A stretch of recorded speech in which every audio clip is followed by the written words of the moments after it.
Welcome to Bang USA Inc. Spit about it. Throw your hands up. Everyone's talking about how much guns they got. Everyone's talking about how much they keep it real. And everyone's talking about how many niggas they kill. But I wanna know how everybody's a gangster. Where's the snitches at? Where's the bitches at? Where's the niggas that just can't take the pressure, man? Where's the set trippers, the fiends, and backstabbers? Cause I wanna know how everybody's a gangster. Going around, we can get it on. Listen, but if you tryna shine, the nigga I'd advise throw some glitter on. This nigga wrong, heard the flow. Third for show, bite the hand that feeds you, deserve to choke. But shit, I ain't mad, we could burn the smoke. Shit, I'm cool, I bought a noose, you could learn the ropes. I showed you how you be a everybody, everything. And Blade the pump, they never gave a fuck about them anyway. Any day, you might see me with the link when it's out 3. Truthfully, I give a fuck what they thinking about me. I don't know y'all niggas from a hole in the wall.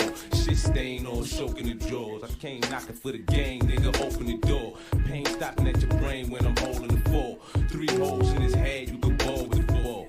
And I know that you know that I know that you ain't sure if I got my cash up, Mag Tucker, if I'm just vulnerable. The ladder's not likely, dog, and I don't mind showing you. Pine cone to you, letting God get a hold of you, knowing that it's my time and I'm overdue. But everyone's talking about how much guns they got. Everyone's talking about how much they keep it real. And everyone's talking about how many niggas they kill. But I wanna know how everybody's a gangster. Where's the snitches at? Where's the bitches at? Where's the niggas that just can't take the pressure, man? Where's the set trippers, the fiends, and backstabbers? I'm just trying to know how everybody's. PU double. Ready? Get him. Oh, PU double. Feel my pain. Yeah. Sick niggas. Get him. Oh, Sick huge. Yeah. Sick fuck. Sick Jones. Yes. Fuck is that rest? It's in 30-pound shit. PU double. Ready? Get him. Oh, PU double. Feel my pain. yeah. Sick niggas. Get him. Oh, Sick huge. Yeah. Sick fuck. Sick Jones. Yes. Fuck is that rest? It's in 30-pound shit. What you got for the pound besides a hole in a pound? So while I'm breaking them down, at the same time holding it down, I'm built from 0 ground. Hollow heads with hollow now. Fuck how they like us now, cause we never fucked around. To the end of life, putting it down. Dow Jones breaking bread with me now. You like the sound, but it's more like a stab. It's more like a stab, you calling it wild. Oh.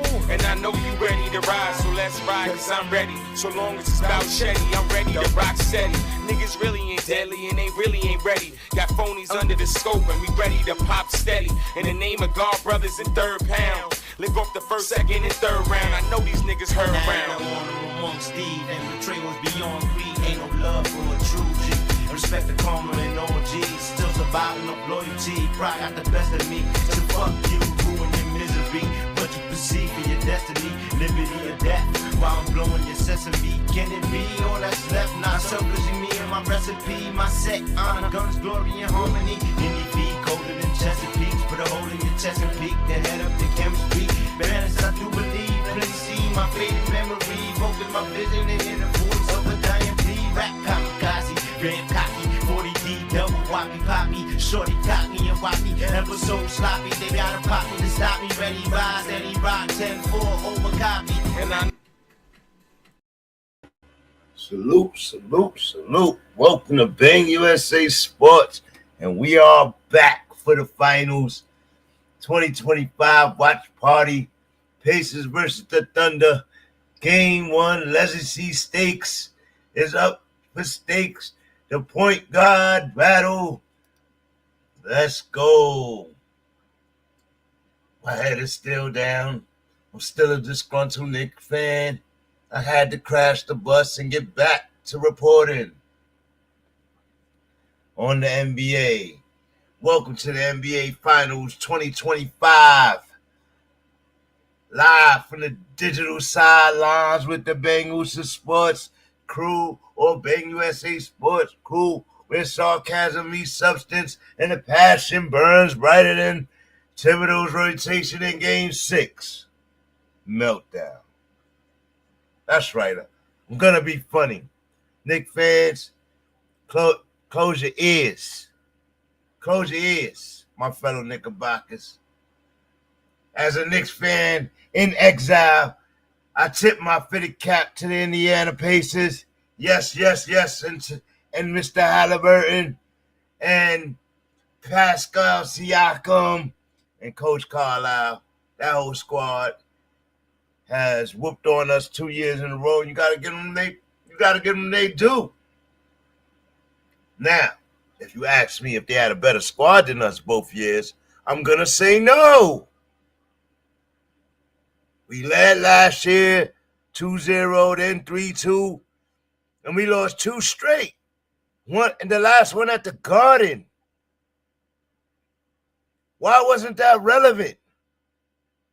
Oh, it was only relevant to Knicks fans. This is where the coaching base has to understand the history and the importance of home games, turnovers, free throws, 1 and 2 point losses, and victories. Like, you have to know where we stand. So, salute to the Pacers. Yeah, it should have been Brunson versus Shai right now. No doubt about it. This year, I don't believe they had the better team. We beat the defending champs.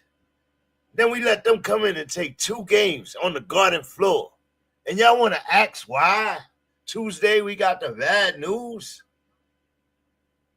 Come on, man. You letting them rebirth the ghost of Reggie Miller, rip open Knicks scab wounds. How you think the owner felt? How you think the Knick players and everybody felt? Oh, this is sort of familiar. Making us remember those years. That's supposed to be in the dust while we had our most excited point in 25 years. But Tyrese Haliburton had other plans. And now he's looking to lead the Pacers to their first NBA championships ever. The point guard battle is real. Haliburton versus MVP Shai Gilgeous-Alexander. Shai Gilgeous-Alexander. This ain't your granddad's finals. This is a small market uprising. With a vicious growl. Meanwhile, Shai isn't just playing for a ring. He's playing to etch his name alongside the Immortals. MVP Western Conference Finals. MVP for the season. And now looking for the Finals MVP. This isn't about old super teams or washed up veterans ring hopping across the coast. Nah. This is about fast-paced offense, defensive chaos, ball security, warfare, and young leaders who want to play together. Team game. This is the future of the NBA. The revolution. The NBA revolution is now televised. Key matchups to watch tonight. SGA versus Haliburton, of course. The MVP versus the proven point guard. Coming out, unveiling himself in year 2. Turnovers. That's that. Thibodeau refused to recognize. Knicks fans, pain. Death battle. Casey Wallace, Caruso, Wiggins versus Obi Toppin, Mathurin, TJ Hustle McConnell, and more. The coaching duel. Rick Carlisle and Mark Denotes rise, and Rick Carlisle's legacy. Trying to get another chipper after embarrassing Coach Thibodeau and getting him fired. Pacers win if they keep it fast, clean, lethal from deep. Haliburton must break Dort's grip on his rhythm, and these shooters must punish every OKC rotation that's at the half, right? In the second half. spacing, speed, surgical threes. That's the formula, right? Thunder win if they simply stay true to themselves. Let Shai cook. Let Jerry Williams come do his thing. And the star sleeper player, and he was drafted to be a star sleeper player. Chet Holmgren erases the paint. Watch out. And let that historically disruptive defense turn Indy into a turnover tutorial. And oh my God, this could be a blowout series. Carlisle versus Denault, respect. Chess, generational contrast. Carlisle 6 finals appearance. Denault's first. But don't let the experience gap fool you.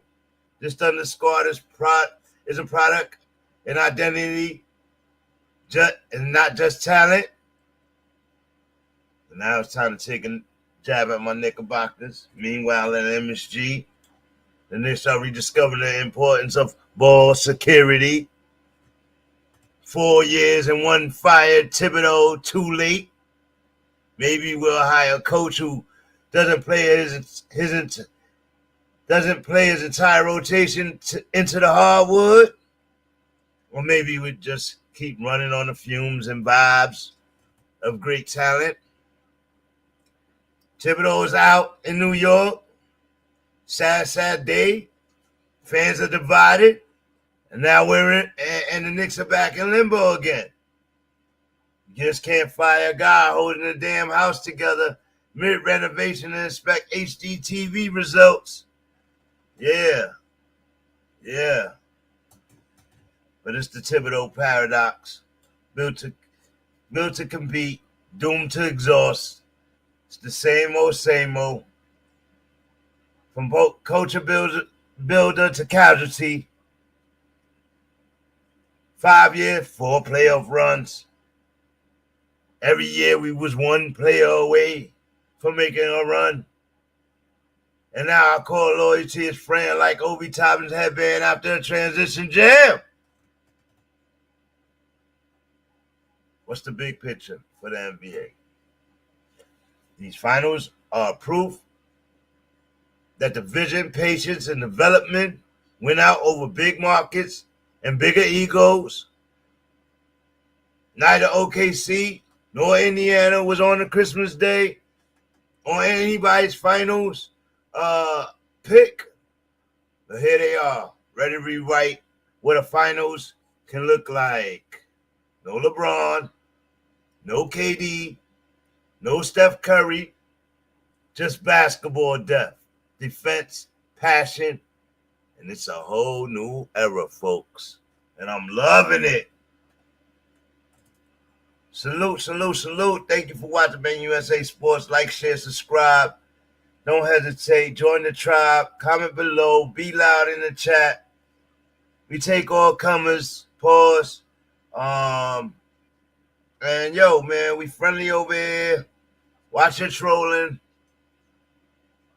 We don't just cover sports. We narrate the madness over here at BANGUSA Sports. And I'm your host, the Bangusa. What's going on, everybody? And it is time. This game has started. But I had to get that out, right? I had to get that out. Welcome to the NBA Finals Watch Party, and we'll start the play-by-play shortly. But what's going on, everybody? I had to take those digs at my team. Yes, I had to.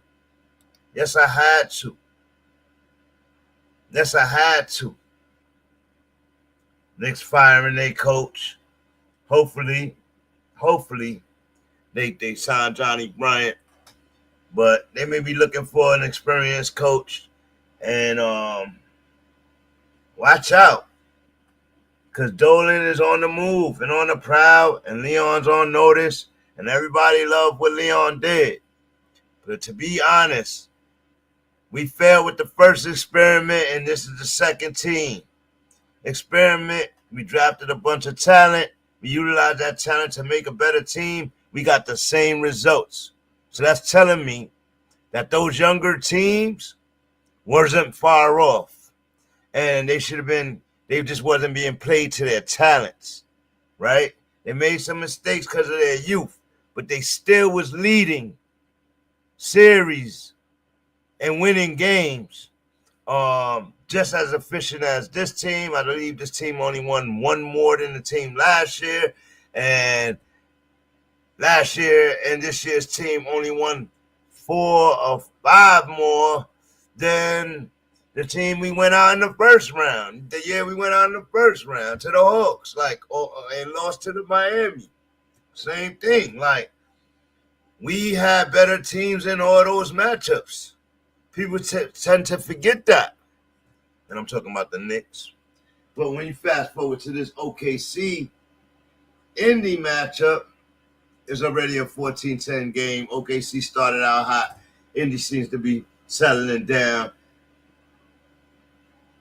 This is a bunch of young guys and got nothing to lose and all to gain, and I'm loving it. Z2, what's going on? Sir Charles, what's going on? Salute, salute, salute. I haven't sent it out, so I'm going to send a join out to a couple of people, see if they come in and watch it with me. But if they don't, it's just us. And you know how we do. We just rock out, man. Got plenty to talk about. A lot has happened. I salute Tom Thibodeau, but when I get into his breakdown and his 5-year breakdown, Tom Thibodeau is lucky he had 5 years, tell you the truth, man.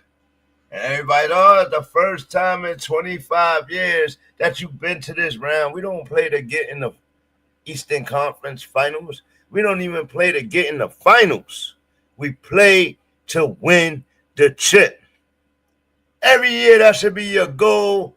Getting to the finals is exciting, but that is not the goal. So when people say we was 2 games from getting away from the finals, he was 2 games from the ultimate goal, guess what? If the guy would have got to the finals, he might have even got chucked. Losing at home as much as he's done over the years in big games, close-out games, can't get a team to close out, turnover rate. Similarly, every year it's over 10 turnovers per game in the playoffs, giving up 20 points on fast breaks on turnovers. Every year it's 10 or more. It was closer to 20 this year. It's 13 average, something like that. It's outrageous. And just cutting those little things down add to your efficiency. You know what I mean? Now, other teams play good defense, and you're going to have some turnovers, yes. But then what's the excuse about the free throw line? Same thing, eerily similar. More experience, better talent, youthful talent, less experience, same outcome. Those are coaching flaws, y'all. So Tibbs is lucky he got 5 years. I appreciate what he done for us. But Leon is on the clock, and we give him a lot of praise for building this team and bringing it in and trying to build. And that's why I said Tibbs had a lot of input on his teams, so he don't have no excuses, man. And I appreciate where we at, but where we going? Where we going? We need to go to the chip. We need to go to the chip. Are we guaranteed a chip now that we got rid of Tibbs? Hell no. We might have a totally different team. I think the only man that's safe in this offseason is Jalen Brunson. And that might change his inner core, how he feels about being in New York and signing an extension for over 200 and something million. Because his father's about to be let go if he ain't let go already. A new coach about to come in, a new vision about to come in. You got to get up, coach. Their players. You understand what I'm saying? Mikal Bridges, yes, he was 5 to 6 draft picks. People always felt like he was worth that. I never felt like he was worth that, but they gave up 7 or 8 draft picks plus him. No, they gave up 6 draft picks plus him for KD. So they've always manipulated his worth and value from day one, and that was his value, right? So we needed a star player. A year before, we didn't want to give up 7 draft picks for Mr. Donovan Mitchell, and look what that cost us. It cost us a great player. So now you're asking us to do it again. You're asking us to make that decision again, and Leon went the other way. We had a better team. We needed better talent there. But when you ask, was Bridges better this playoff than Chenzi last playoffs? I don't know. It's a close one. We would have to really look at the numbers there, right? And I'm saying Chenzi came off the bench. We already know Bridges' playoff wasn't better than Randall. Know what I mean? And we already know Bridges' play wasn't better than Barrett, wasn't better than Grimes. Remember, same outcome, regardless to the excitement, regardless to 2 good steals at the end of 2 games, 2 close games, regardless of those great plays in those games. Dude, if you look at the numbers, those guys was balling. Now, we needed a shooter from outside, and Bridges didn't prove to be that. OG even struggled, but he gave us more positive minutes. But, yeah. So, those guys are going to be suspect this year. But now, let's get to this game, man. Mathurin gets blocked. It's a hustle game. This is a defensive team. I want to see what SGA do, man. People are saying SGA and Oklahoma City is going to win this in 5. I don't think it's that. They said Jay-Z got $1 million on SGA killing this series in 5 games. That's a wild bet. It's a risky bet. But I hear Jay on that. Like, I see the refs they got in there, Jay. You see the refs they got in there, Jay. They put Scott Foster in there, Jay. I don't know if you want to do all that, man. You need to pay attention to that. Seems like the NBA is saying, small market team, we gonna milk this series. We'll see where it goes, though. We'll see where it goes as EJ enters the studio. What you coming in here to say, my hater son? Shannon Sharp live. About? OKC's fried. Cases in 5. Oh, you can't be serious. You can't be serious. Haliburton gonna beat up on Shai and them? I don't know. I think Shai and them got a bit a fuller team, but then again, and Pacers just whooped on the Knicks with a better team play. So maybe this is it, man. Maybe it's the matchup that gotta happen. It's a 25-17 game. And 1 foul by the Pacers. Hartenstein putting up Nick putting up N1s and producing for the OKC Thunder for the last seat for this year. Y'all let Hartenstein get a ring. Without y'all, this is gonna be the saddest day. I'm gonna be proud of him because that is definitely a Tibbs guy. But then Tibbs said, we can't pay you that money. Leon said, we can't pay you that money. Said, Tibbs, I'll get you somebody else. You just relax.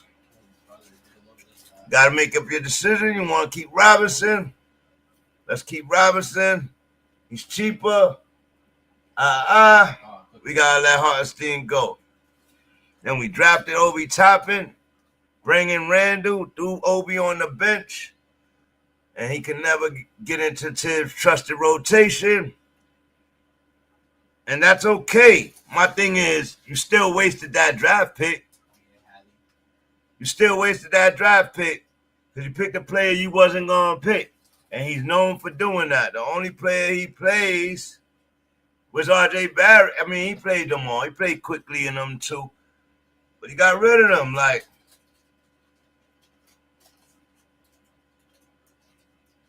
helped them raise their value and got rid of them. Act like he was going to be better, and they was more similar. They were similar, so that says that it's not the players, man. It's not the players. It's the style. 90s style basketball, which I love because it's old school, but it's just not, I don't know if we can win. We can win with that today, man. Oh, he mentioned free throws? They shooting 63s a game. I don't know if we can win with that, Coach Tibbs. And you ain't adjust not 1 year in the 5 years. You didn't adjust and try nothing different. You just went more in 6-man rotation, 7-man rotation. And every year got hit with the injury bug at some point. This was the most healthiest year, and 29-20 as Oklahoma City is running the floor on the Pacers. Got a 9-point lead, and the Pacers are having a hard time keeping up with them young boys. So how you feel about, you think this is a better team than when they had Giddey on the team? Or they could have used Giddey? Way better team without Giddey. Yeah. Giddey did good for Chicago right now. Like, Chicago. Right. So you don't think he could have played like that there? He had too much baggage? Yeah. And he was not scoring like he was on Chicago. Like he doing for Chicago. He was not scoring. Gotta remember when Giddey was there, Chet was hurt. Both the years. Like, but he played Alex Caruso's position. And Alex Caruso helped him now.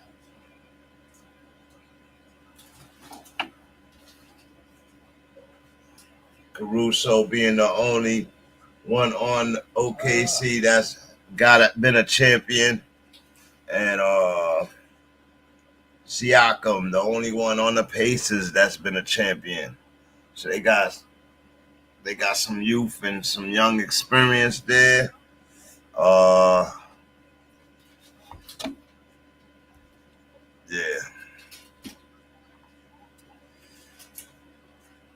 Yeah, man. You said Pacers in 5. All right, so Pacers in 5. I kind of like what Holly did to get noticed this year, man. But right now, OKC is up, so we're gonna put OKC on the board. I don't know, man. They like to go into them lows of scoring. OKC don't go into lows and scoring, boy. They attack. They want to. I like how they coach teachers, but oh man, Knicks on a coaching hunt. Where they get Jason Kidd, where they do a trade for Ime Udoka. Those would be interesting. Those would tell me you really trying to go for a championship, right? If they do play stuff like that, you know what I mean? Trade a player for a coach and show me your seriousness. But if we go young and we go familiar, and we go Johnny Bryant, I don't know. I have to give him the same room, that at least a 3-year window for advancement. And Knicks fans ain't ready to give him a 3-year window. It's gonna come with a highly pressurized seat, championship or bust, and the pressure behind that seat is gonna be crazy, you know what I mean? And when you're a new coach, you got to implement style, and it might take a year or two to get your players in groove or get the right set of players to run your system. And I don't think that we got that. Knicks fans will go crazy. He'll be fired in a year, like if we have a bad season, we start bad or something like that. They seem to want less discipline. I don't know if that's a good idea. But the players are older players now. They're not all young players like we once had. We got veteran players on our team now. Brunson's a veteran player. Towns is a veteran player. OG Anunoby is now a veteran player. Bridges, a veteran player. These guys been in the league 7, 8 years. Like, these guys are veteran players now. RJ was a 3-year player. Quickly 3-year player. Those were young guys where you got to keep heavy discipline. You know what I mean? And you got to keep some discipline on the vets, but you got to allow vets breathing room because they train themselves. You know what I mean? Their bodies, they know what's good for their bodies and all of that. At this point, they have their own study habits. You go to see, so to speak. It's a little different. So they seem to want less discipline. 31-23 game.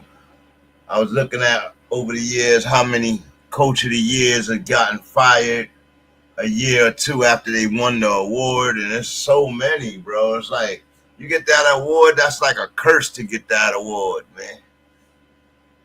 Coach of the year, what? You might get some more money, but that shit is a curse, bro.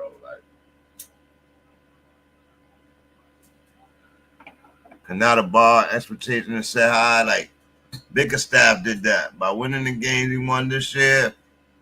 He set the bar high for himself, and I know that's a bar you want to set, but he set the bar high. Now they start slow next year, or go back to 20 games or something like that. That man is gone out of there. Like Phoenix Suns hiring John Ott. Something from the Cleveland Cavs, beating out Johnny Bryant for the job at the Suns. Devin Booker helped picking their coach. Hold on, I think I got that somewhere in here too. Let's see.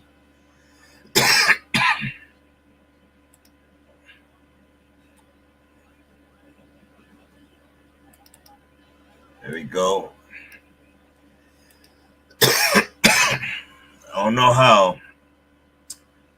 I don't know how Johnny Bryant lost out the job to Ott, but it must have been Booker. Who knows, man? Like Bryant, a great young mind, but he probably has a disciplined core in him because he was trained under the Tibbs and other players, other coaches.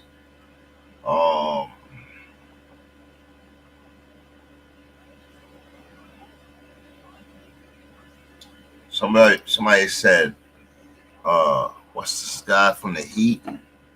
Sir Charles? They said Spoelstra. I said, no. We don't want Miami's curses and coaches. No Spoelstra. Good coach, but not for New York. Like,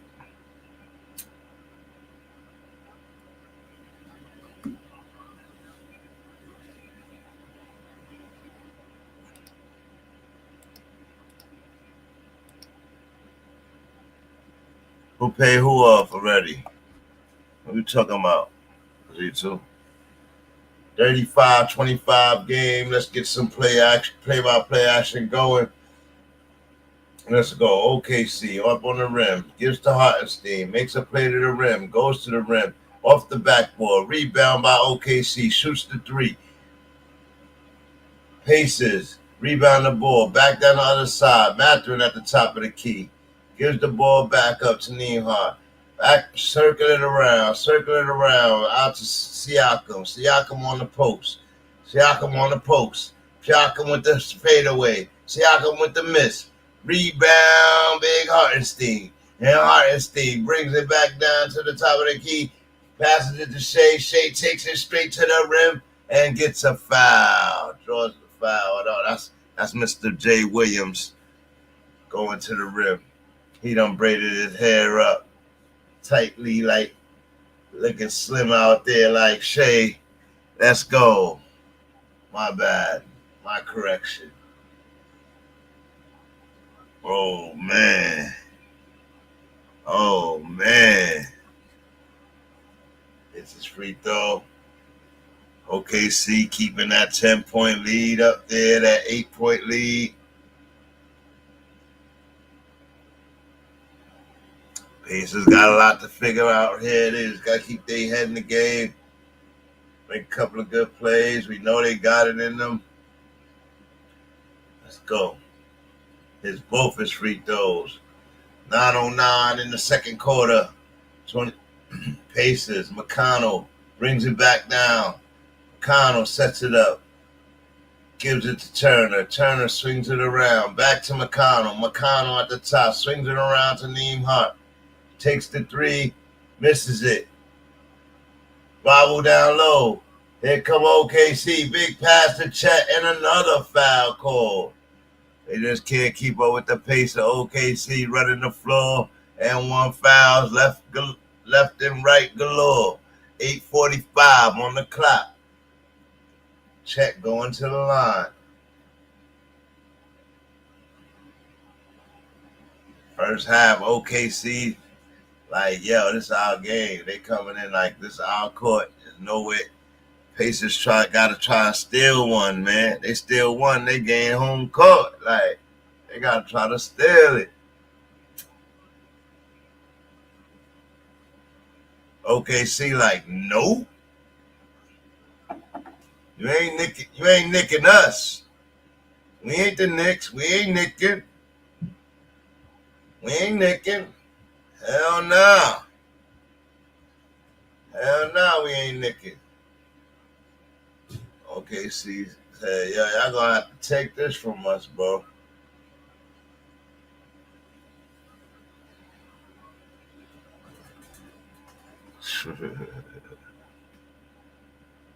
All right, here we go. Pacers. Haliburton almost turned it over. Haliburton gets it back. Pass to Naismith. Block on Turner. Foul caught on Chet.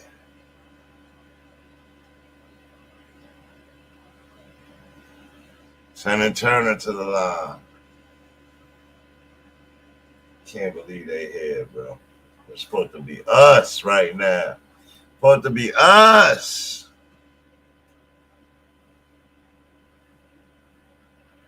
I'm supposed to be Towns grabbing the board. Robinson grabbing the board.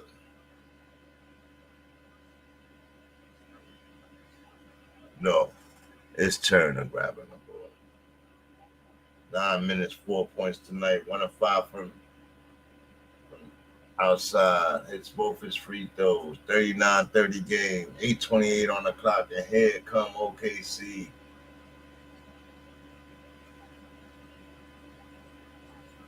Chet. OKC a little sloppy with the ball, but still have it. Go to the rim, miss the bucket, steal the ball, gives it to their point guard. He misses the three-pointer, gets the rebound, misses the floater, and here comes the Pacers. Oh, my God, what a bad possession. Haliburton shoots the three. Splash! Mountain! Haliburton shortening the lead. 39-33, 6-point game. Time out for OKC. Let's go. Let's go.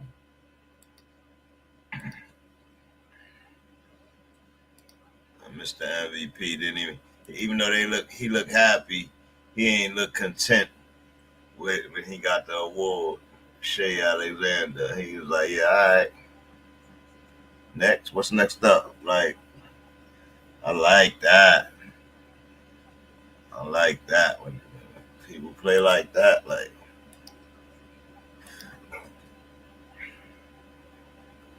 or,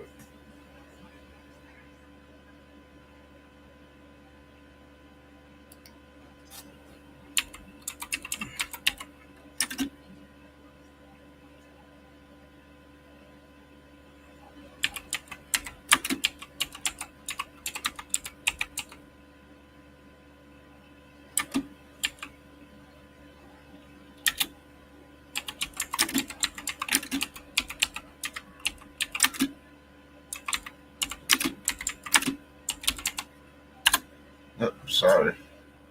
Had to get that out real quick. See if we can get some people in here.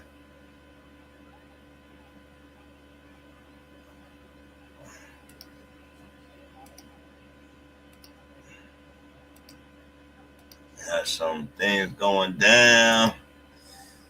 Basketball is almost over. The draft is gonna come. It's gonna be really interesting, boy. I'm telling you, that Luka trade really messed up the NBA, and it's a rebalance and shift that's about to happen this offseason, right? Starting at the draft, and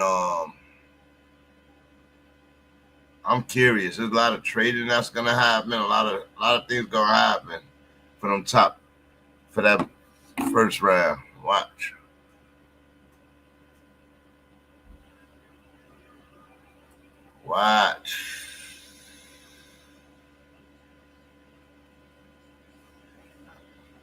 Cooper stock he was the number one most talked about in the media, but teams are second guessing those guys, reevaluating them, and don't be surprised if trades happen.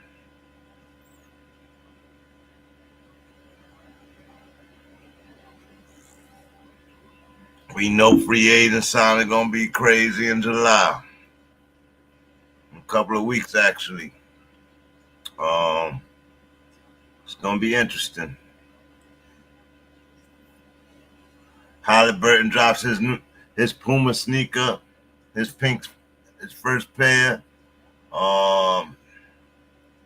Pink Pumas. What's the name of them? Sir Charles?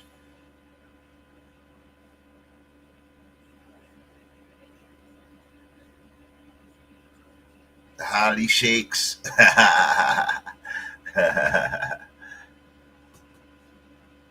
They alright looking. They're just they low top sneakers.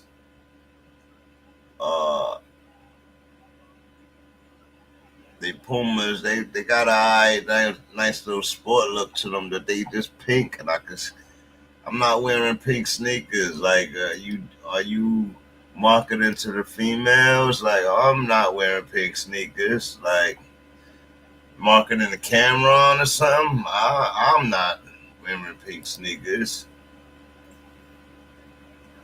J.K. salute.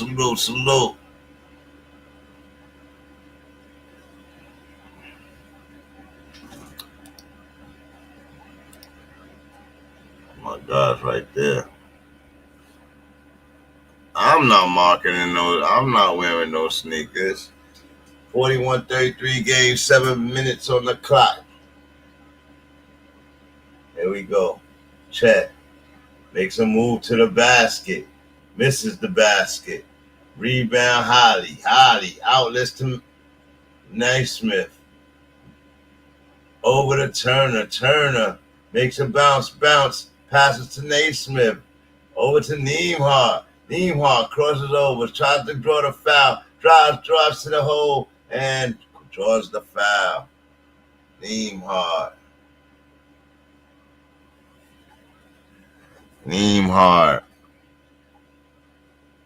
This kid Nembhard, man. He played really physical with Jalen Brunson and gave him a difficulty the whole series. But Jalen Brunson ate during the series, still scored a lot of points. On the rookie, he just made him work for everything he got. And he had a lot of turnovers. He had 5 in one game. You know what I mean? That's all Nembhard. No.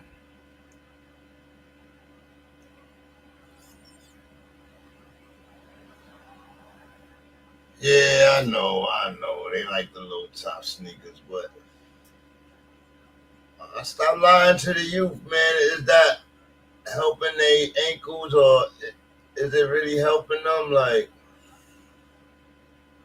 that? Because if they saying yes, there's no difference. That means they lied to us when we was young, man. You know what I mean? And you have to have mid tops around your ankle support and all of that. Like, if it don't matter, then it don't matter. But if it matter and you could get hurt, then why? And you get your own sneaker, why get a low top sneaker?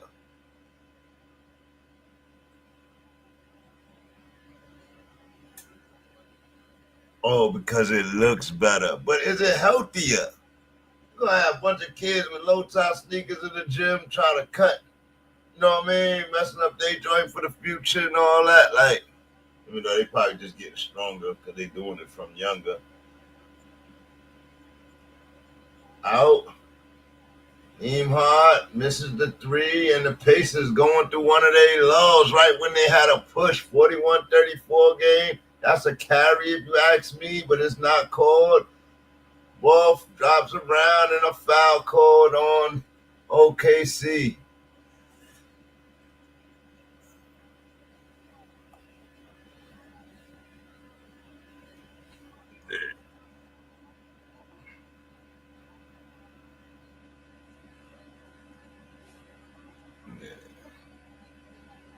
It's crazy. Crazy, deranged. I'm tripping right now. I'm going that way. I need to do it this way.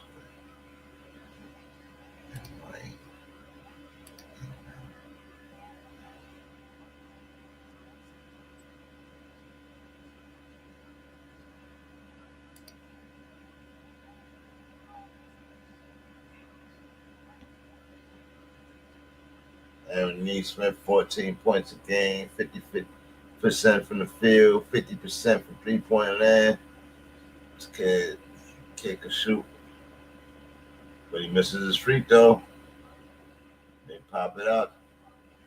Siakam gets the rebound, goes straight to the hole, and scores 2 easy points.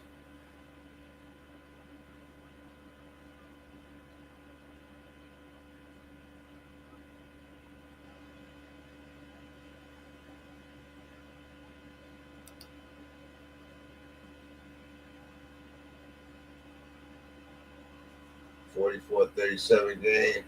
Here we go. Haliburton. He knows he needs to put up some points here. Passes it out, gets it back, resets it up. 13 on the clock.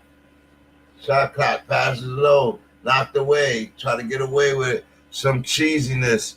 And OKC got better hands than what you used to getting away with. They come down, shoot a three, miss it. And here come the Pacers. Can they get a score? And Turner gets tangled up and gives up the ball. Turnover, Pacers. 4:41 on the clock, second quarter.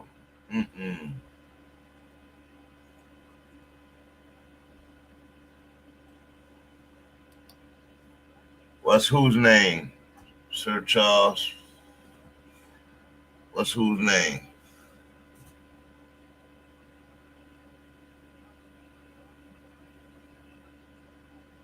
Shai back in the game. Shai like, yeah, all right. Here's Chet on the wing. Chet takes the three, misses it. Dort steals it from the back. Gives it to Shai. Shai looking behind him. Gives it to Caruso. Caruso back to Shai. Gives it around to Jay. Jay kicks it out to Dort. Dort for three. Dort splash mountain on the three-pointer. Oh, my goodness, folks. OKC keeping that pressure up. Timeout for Rick Carlisle and the Pacers. What the heck is going on? Shai ain't playing no games.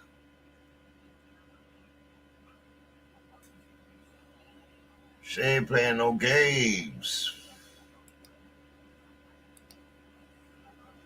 Like I said, that boy Shai, boy. These are the three stars of OKC. Everybody else play their role. That's pretty interesting to watch them do as a young team. Got to give their coaching some credit, and to finally see them healthy is dangerous. They're about to do what KD and Brunson or all of them couldn't do. They're about to try and do what KD and Brunson them couldn't do, bro.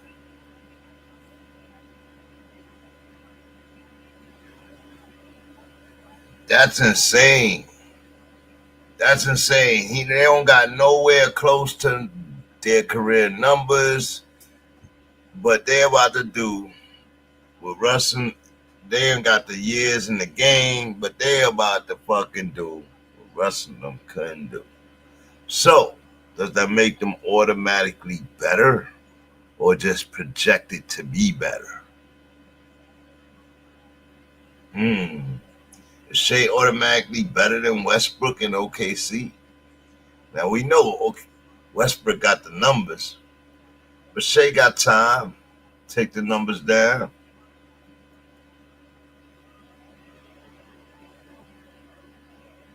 What if he take what if he take Westbrook numbers down and KD numbers down? What if he take, like, you know what I mean? What if he start breaking them in like a 5-year span in his next 5-year contract? Cause they win a Super Bowl, they giving him a 5-year contract. Extension. They re-signed Chet. Everything. Chet was hurt for most of this contract, but we win a chip with the year that he's healthy. Uh-oh.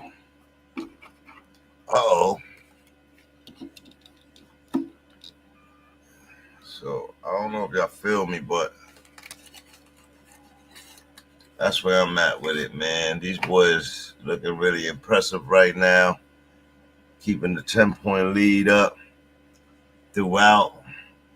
They've just battle tested in the West. And the Pacers, 5-game sweep, gentleman's sweep, first 2 rounds, and then 6 games. They not really battle tested. I don't know.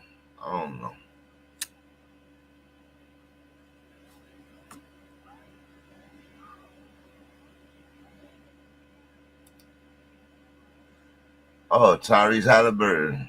That's a sneaker. Haliburton. I'll put it on the screen now, man. I'm sorry. I should have did it when I was talking about it, but you know, I just mean moving fast and thinking slow. I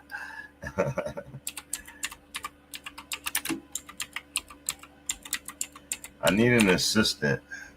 If you're interested, DM me.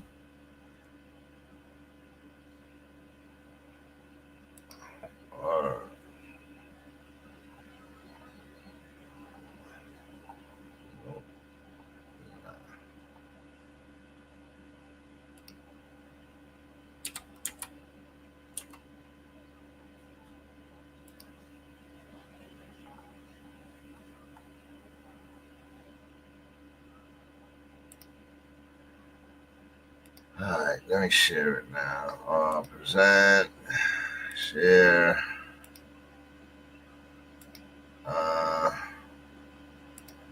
And they are on the screen now. These are them.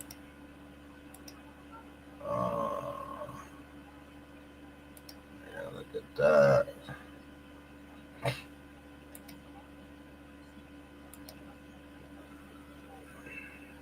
I look for another one.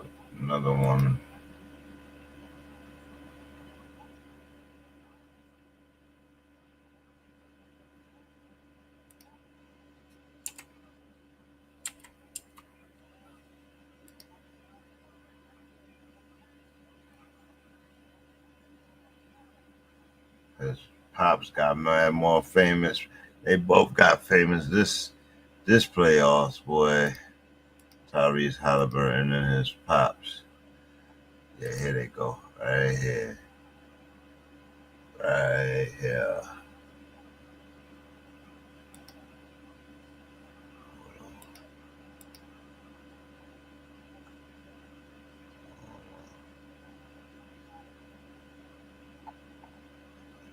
Right here.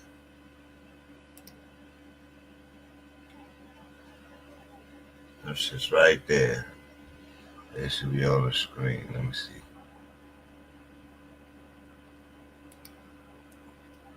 It's just tough. It's just tough. 50-37, 2:25 on the clock.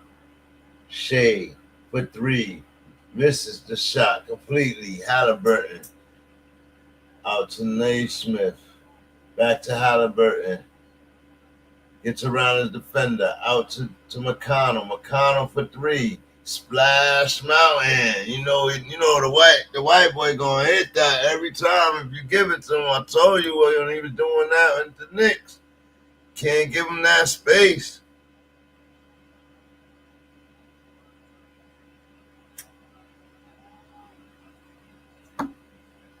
Thank you for that, man. Tyrese Haliburton sneaker on the screen as we speak. The pink ones made by Puma. And they called All Pro Nitros. Live on the screen right there. So, but what I just can't get is why he did them in pink, bro. Why he did them in pink?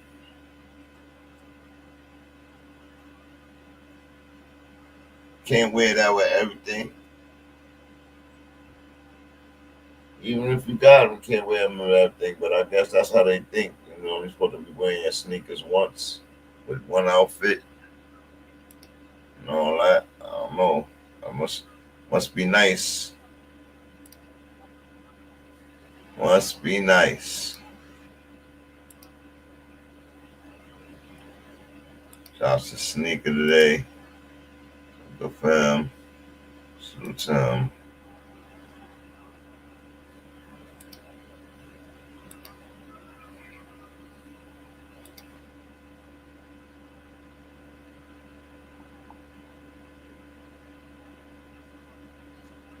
SGA had 12 points in the first quarter. 2 rebounds, 5 of 12. He was cooking. I wonder what he got in the half. Speaking of him, he just hits a 3-pointer. Keeps attacking. Hits a layup. Gets the contact. Hits the layup. He's been fresh on them. 19 first half points for Shai Alexander. The MVP is cooking. Siakam to the hole, misses the too much defense there. And oh man, 57-45 game, 20 seconds in the half. And Chet blows the layup.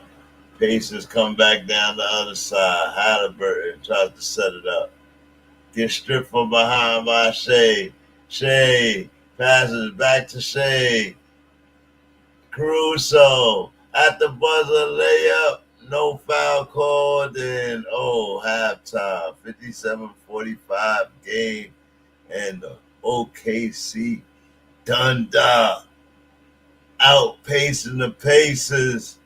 And the Pacers look sick. They gonna have to take it up a whole nother level. A whole nother level. No, they got it in them. They gotta do it though. They gotta do it.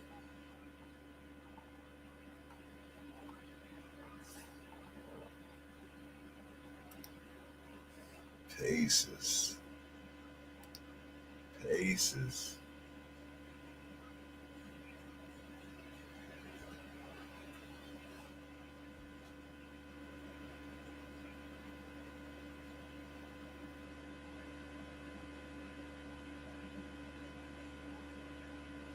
Players don't match their sneakers anymore. Let's look at it.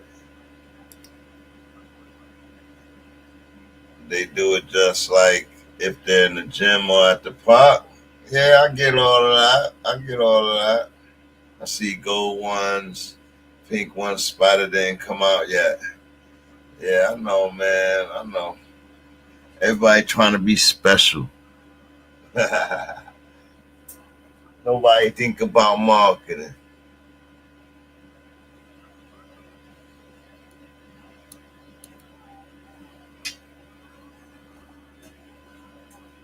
You know, anybody can make a sneaker. It will be a fashion sneaker.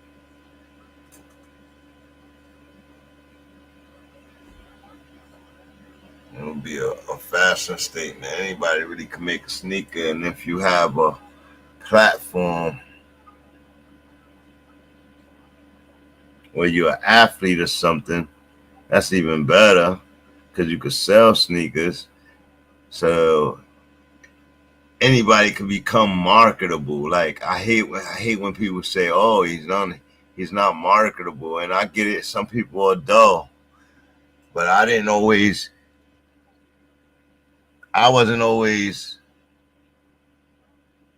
outspoken or ready for podcasting or cameras, and you just learn it. You learn the business. When you learn the business and the difference of content creation versus just trying to go viral showing some wild shit like with no guts and glory and no fucking respect for people and all of that, you just get considered a troll, right? So, you know, when you actually have content and you create content and you do things and you put ideology, you put facts, you put, you know what I mean? Like, it's a little different, you know what I mean?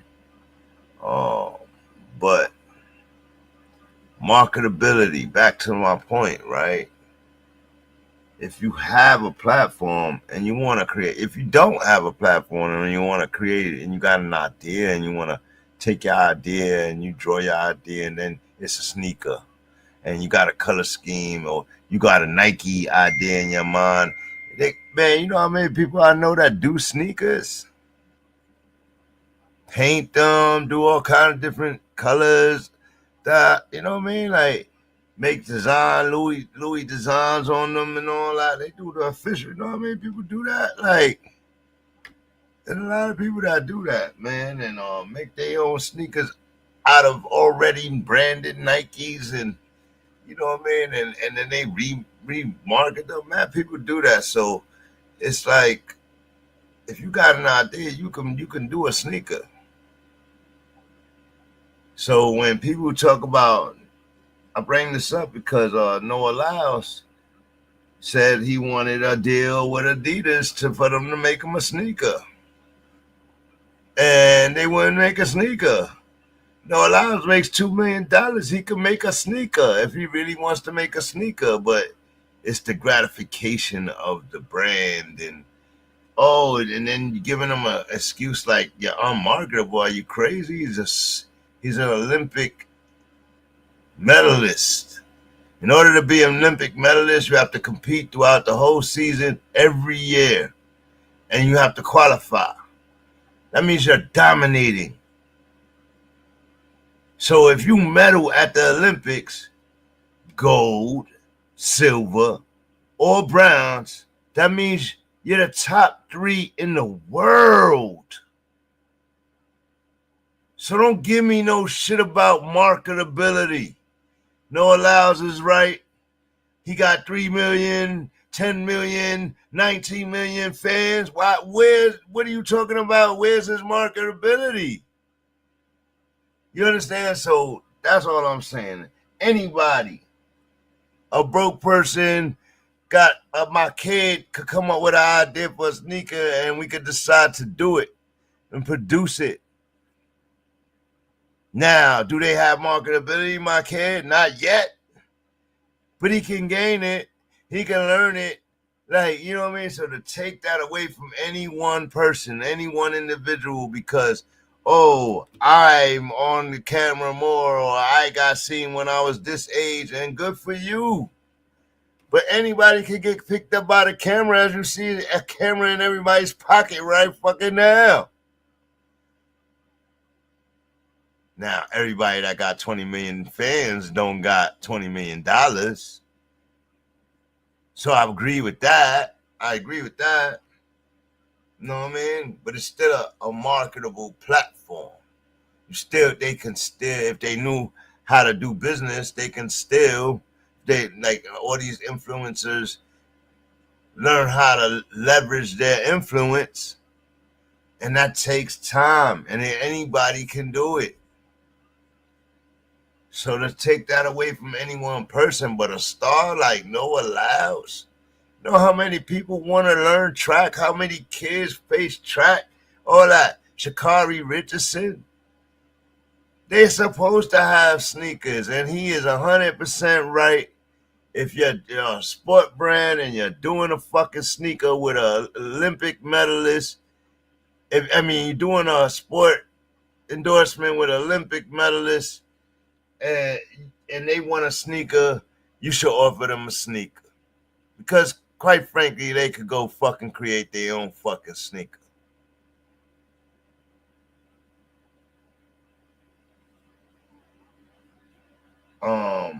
Wrestlers, UFCers, all of them. Like, there's so many new things coming up and new things. If a golfer can have a sneaker, a tennis player can have a sneaker, then why not an Olympian? And it's not the first time an Olympian's had a sneaker. They're just trying to save sneaker deals for gold medalists, and I think that's silly. You understand what I'm saying? Yeah, a gold medalist should have a sneaker too. But at the same time, depends on your region, right? Like, you could sell it just in your market alone, just in the track market alone. So people that don't pay attention to track don't know what the track market is. Gymnasts, they got their own little market too.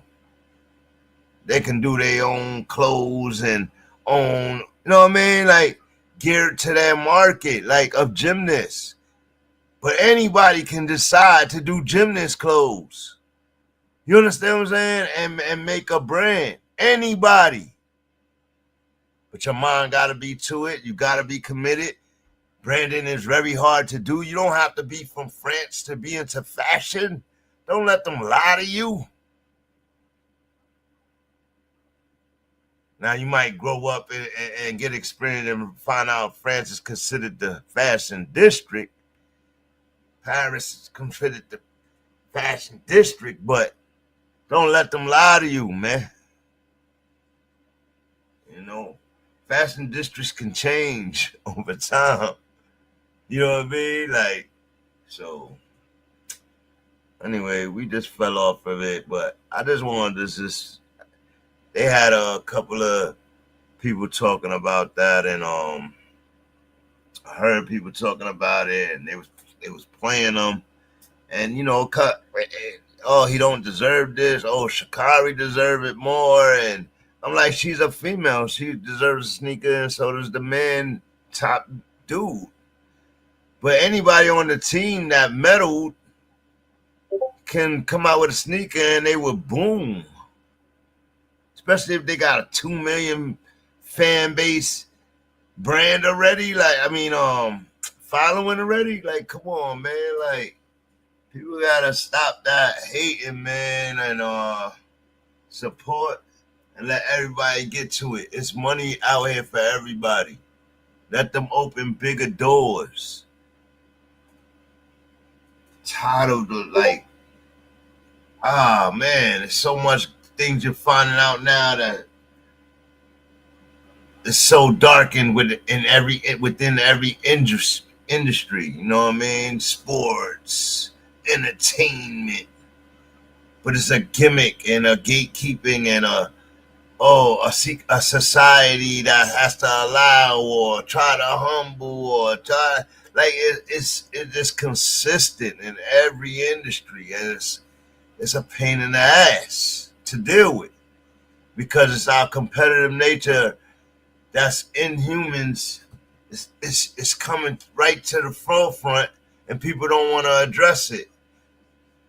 Address their egotistical ways, their bad habits, their evilness. Like they rather keep going with the bad habits and act like they're good because they've been blessed of some sort, right? So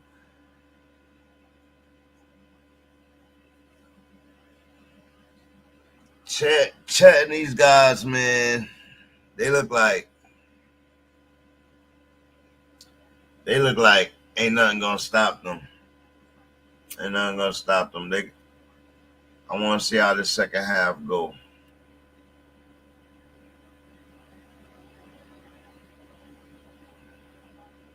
But let's just keep it into basketball, right? Haliburton made the sneaker. He's not the MVP guy, so we know Chet gonna get a sneaker. So nobody else from those teams can drop a sneaker. Nobody else from them teams would probably be offered a sneaker. But every one of those millionaire players can drop a sneaker. When they'll discover that, I don't know. They can negotiate. Every one of them can go negotiate their leverage and sneaker and endorsements because of their platform and what name and likeness has done. Like, why do you think every one of them is making podcasts now?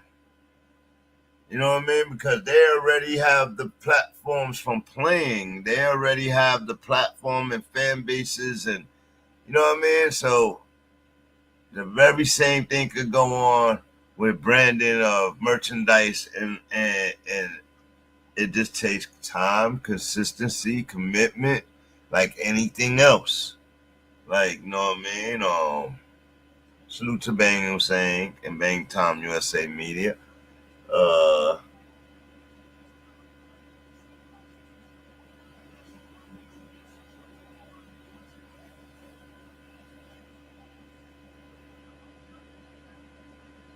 My media brand coming up slowly. Time, commitment, effort.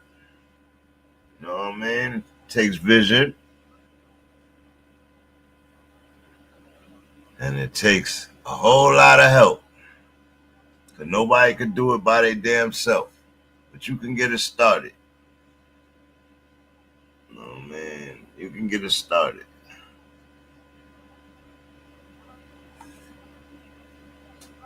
All right, what we doing?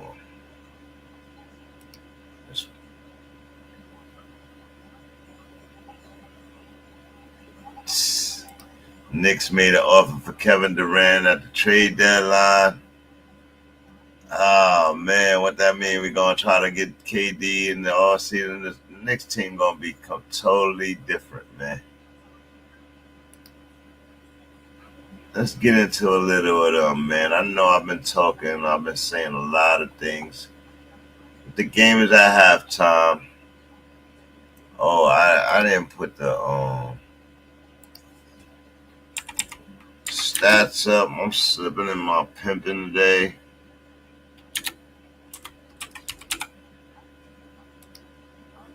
I'm lacking today, y'all. Y'all didn't say nothing. I get the box scores. 57-45 game.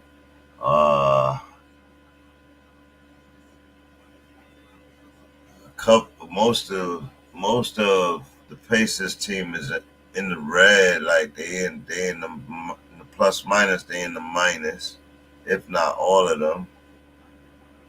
All of them in the minus. And Alex Caruso and Shai Alexander is going off. 19 for Shai. Alex Caruso is 7. Got a lot of other things. 1 turnover, 2 blocks. Caruso, little guy, got 2 blocks. 3 steals, 1 assist. He's just having an all-around game. 2 rebounds. Isaiah Hartenstein, 7 points, 4 rebounds, a steal. Look how many steals they got. Caruso got 3. Shai got 3. Wallace got 1. Dort got 4 steals. He has 9 points. Like, this team plays defense, and that's what I was saying in the intro. This is a different time. Fast-paced offenses, defensive chaos, a ball security warfare, steals, and being cheap, not giving you possession, lack of touches, and your leader who wants to play together as a team. Like, both these guys, those point guards out there, both assert their team. But right now, SGA is like, not me. Today, I'm taking over this first half. Y'all catch up when y'all can. And he went crazy. I don't know in history where he stand with 19 first half points, but that's impressive. He looking like he going for a 40-point game tonight, easy. And we're back in the third quarter, 57-45. Shai takes a shot. Shai hits his shot. And they open the third quarter, continuing their success. Haliburton dribbling around, trying to find it. Pass to Turner down low. Turner finishes it with no foul. And looks like Dort ends up on the floor. That's one thing I would try to outmatch them with size. You know, man, put an aggression. Like, you running Turner out there, you gotta have Siakam, and you gotta have Obi Toppin. Like, I would just outsize them, because right now they're stealing the ball a lot, and I don't know if to still stop it by outsizing them though. Like, you know what I mean? They play good defense as a team. Play no games, man. They don't play no games.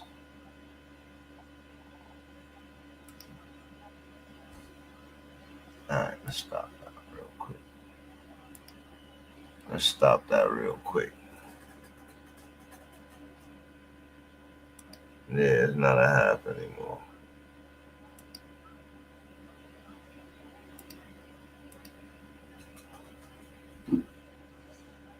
Good, Sir Charles, man. It's been a little funny season. I feel I'm still disgruntled. My guys got knocked out. Feel like they could have played better. All kind of stuff, man. Like,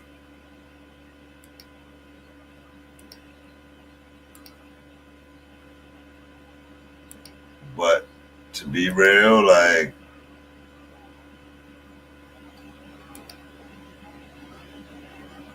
they got outplayed. Bottom line, I'll tell you that much. They got outplayed. Like,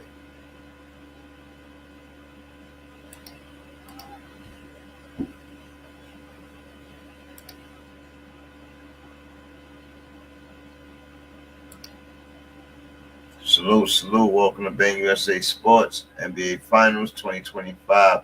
Watch Party Pacers versus Thunder. Legacy Stakes Series. OKC is whooping, stomping on Indiana Pacers, playing at a very different pace from them, and it's really interesting to watch a team that tried to outpace us or really outpaced us be outpaced. Shai just going to the hole, step there, misses the bucket. And here goes Haliburton. Passes up to Siakam. Siakam with the lay-in. Breaking the lead down. Now it's an 11-point game.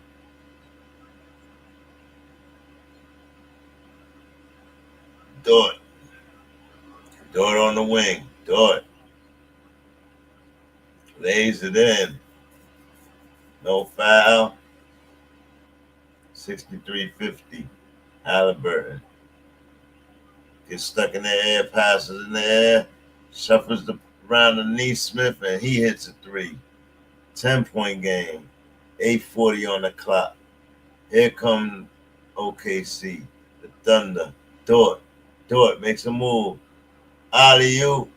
Slam down to Jay Williams, and 2 more for OKC. Can't stop him. Siakam tries to make a move. Back to Haliburton. Around to Turner. Turner bouncing the ball. Turner gives it up. Naismith goes to the hole. Foul call.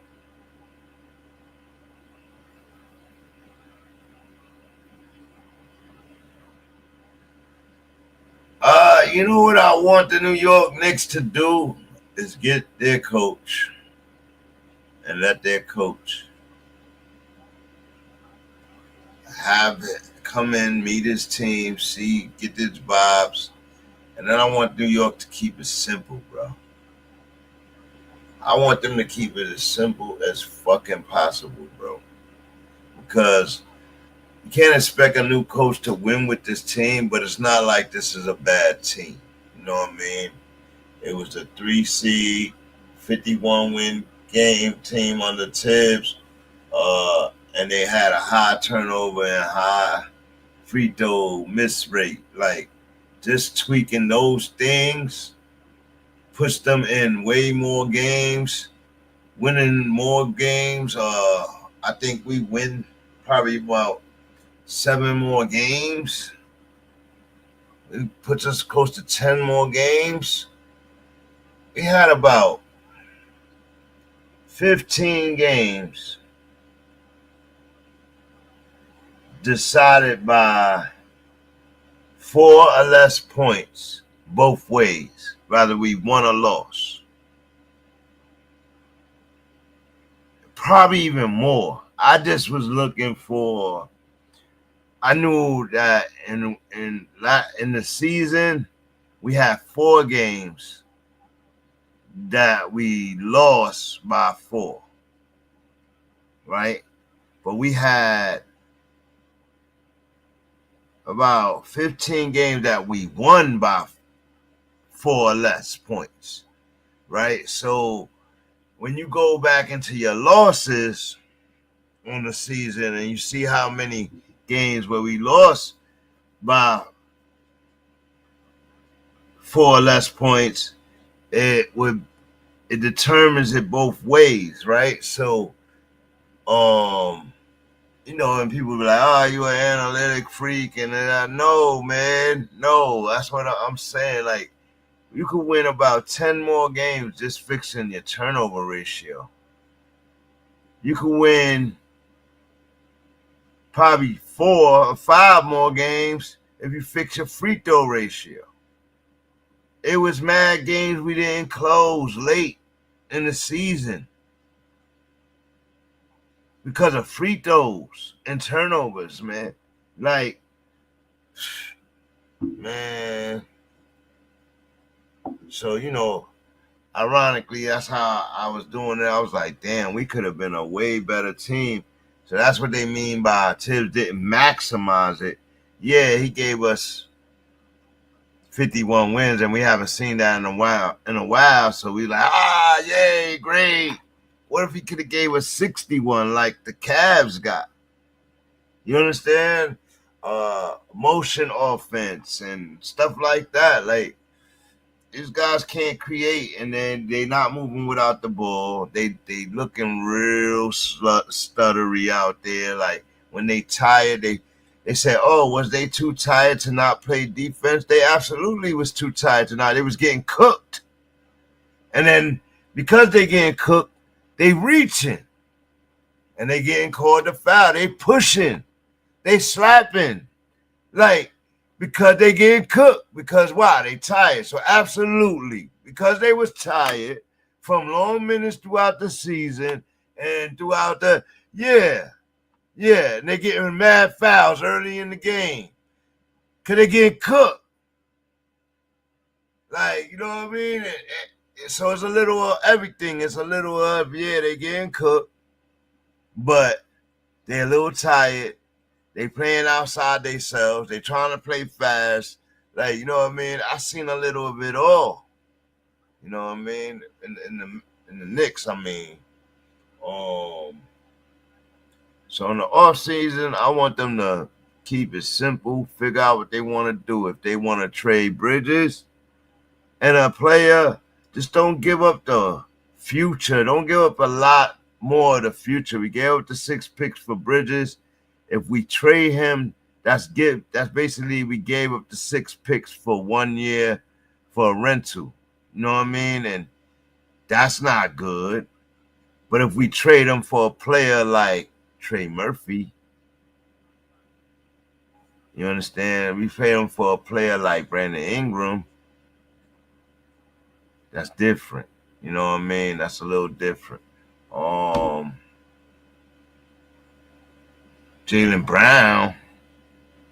You understand what I'm saying? Like, it's a little different. Then we can give up a draft pick or so if we gonna pick up a Jaylen Brown, something like that, right? So I want them to get their coaching right. It's gonna be Bryant, Jason Kidd. If they're gonna do something like put a draft pick and a player together for Ime Udoka and a player from the Houston, that would be interesting. That would show me commitment. So, you know, there's a few options we could take. And I ain't dead set on one, and it's not my money. But I just need them to figure out what coach they're gonna get in. That's how we're gonna know what offense and defense we're gonna run. And we can go from there. If they're gonna trade Towns, they just gotta make it worth it. Like, if we're gonna trade Towns and get Giannis, then trade Towns and a player to get Giannis. Don't give them no crazy amount of draft picks. Like, I think Cat fills the bubble right there anyway, and on the money situation for the trade, and we should look to get something in the trade. We could trade a player, bring in Kuz with him or something like that. Kuz would be interesting in New York. But it depends on the coach. You know what I mean? It really depends on the coach. Because Jason Kidd gonna run. He gonna highlight the point guard. I think that would be excellent for Jalen Brunson. He's already coached Jalen Brunson, and so I think that would be excellent. It do look like J. Kidd was done with Dallas last year, but he's still there, so we will have to do something special there. There's a lot of things that the Knicks really have to get in order. I do trust in Leon for what he's traded our youth and wasted a lot of draft picks, but we've put a contender together. I just don't know how long we can stay together. And once you start breaking this team up, like you trade OG and Bridges for Giannis, that would give us Cat, Giannis, Brunson, and now we need wings, right? 3-point shooters. We still got McBride. We still got my boy Kolek, who is a rookie this year that didn't get no burn under Tibbs. I think that's interesting. They might give up a Kolek, though, in a trade like this, but that would be interesting. You know what I mean? But that still gives up our wings. We still need to bring in some shooters. And we got the draft to bring in shooters, right? But we don't got no draft picks, no early draft picks. So, nope, can't even think that way. Then we have to go look for another trade to bring in a shooter. And, you know, or a Trey Murphy, a rebounder. maybe trading Robinson or something like that, right? Signing, trading Robinson to bring in some shooters. But because we got, once we have Giannis in the fold, now we got Giannis and Cat. And Giannis adds some defense back there, 7-foot defense back there. And Cat can pull out more, take his threes. Giannis can hit threes. That would be interesting. That would be interesting.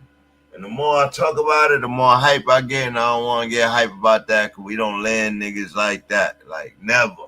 Superstar dudes like that. So if they got that in the bag, that would tell me why they fired Tibbs, because Giannis don't want to play for Tibbs. And who they going to bring in, though? Giannis would play for Kid.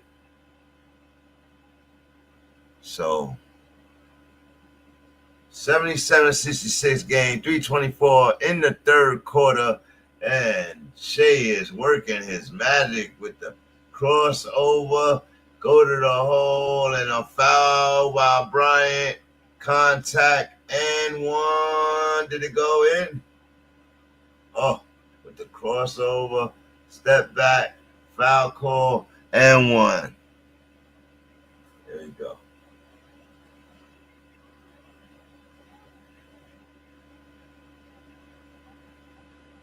Shai, Hartenstein, goes back to the other side to Caruso, pass it to Caruso. Ooh, throws a high floater and it goes right in, Caruso.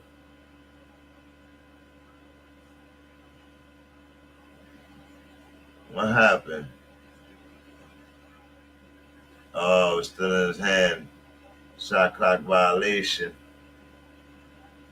Topping in the game, turns his back to Dort, and Dort pops it out of bounds. Ooh, almost came up with the steal. Can't turn your back to Dort, bruh. Can't turn your back to Dort. 77-66 game. Oh my goodness, Indiana getting handled. I seen this body language before from them when we was playing them.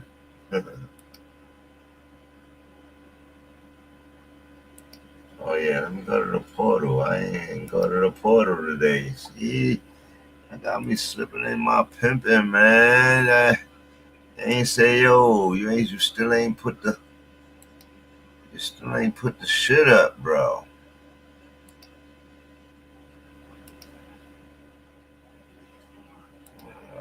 Present, share, right here. Let's go here. Then we go to game charts. We go on discover, and I pick the dominance of OKC. Their biggest lead was 14 in the game, tied only once. Longest run was 9 points. And yeah, it's an 11-point game now. Shai with 25 in the third quarter. He kind of turned down a little bit.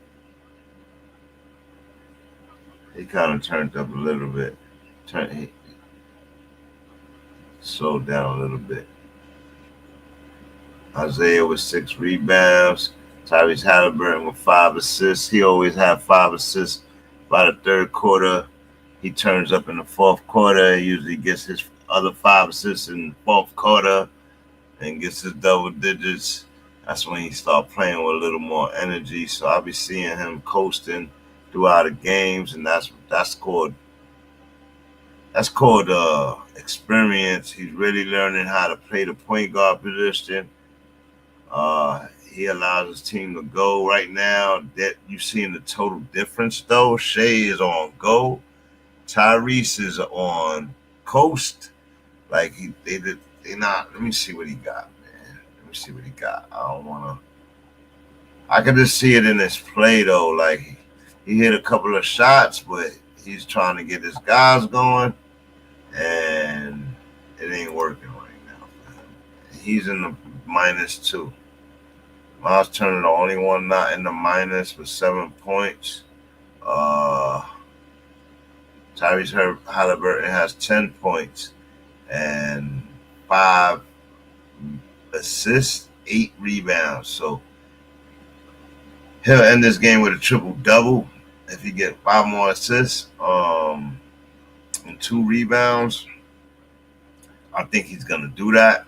He's learned how to do that, and if they go on a run, his 8 points will be 20 points because that's the only 4 buckets or 3 3-pointers. And right now they're down 10, 11 points. I expect him to shoot at least 2 or 3 more 3-pointers before the end of this game, maybe even more. Does he hit them? I don't know. He's played 27 minutes already.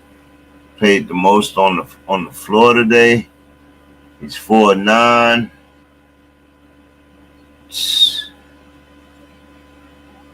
Obi Toppin has 11. They need to leave Toppin in the game, man. That says all day, let me play. Like, he has 11 in 18 minutes. Who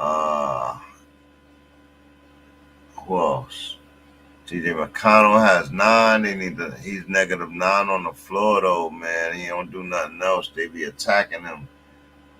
Benedict Mathurin doing nothing against OKC. He was a beast against us. Neesmith only got 7 points. Siakam he only got 13. Like, 79-68.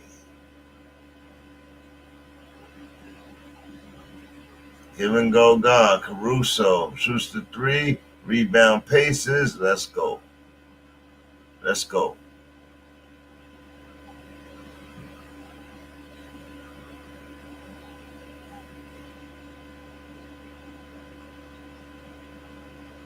Three-pointer by Siakam. Rattles in and out. They're not having that. 1:48 on the clock. Caruso for a 3. Misses it.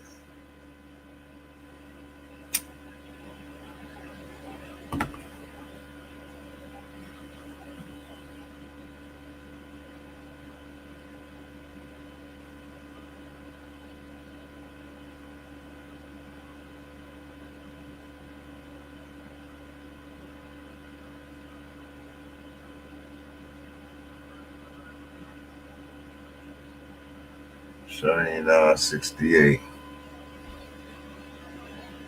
Alright,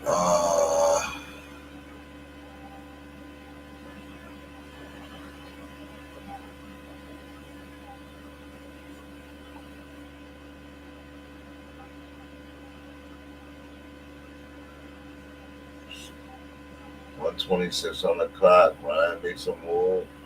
Foul call. Hartenstein mad because it looked like he was begging for that foul.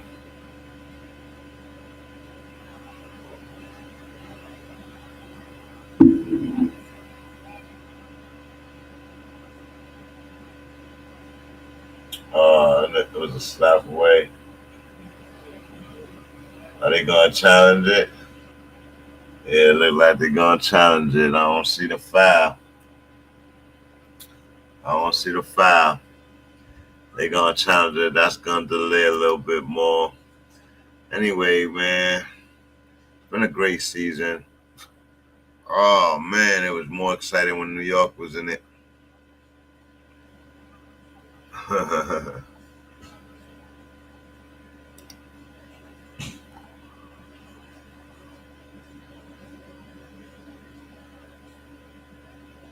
Isaiah Hartenstein leading the pack with 8 rebounds. Got 2 offensive, 9 points. Let's see the next dude. It's 5 rebounds. Chet Holmgren, 6 points. Dort got 15, hitting them threes, boy. 5 of 7 from 3-point land. That's crazy. 5 of 8 from the field. And the 5 shots he hit is 3-pointers. He got 15, boy. Lou Dort, bruh.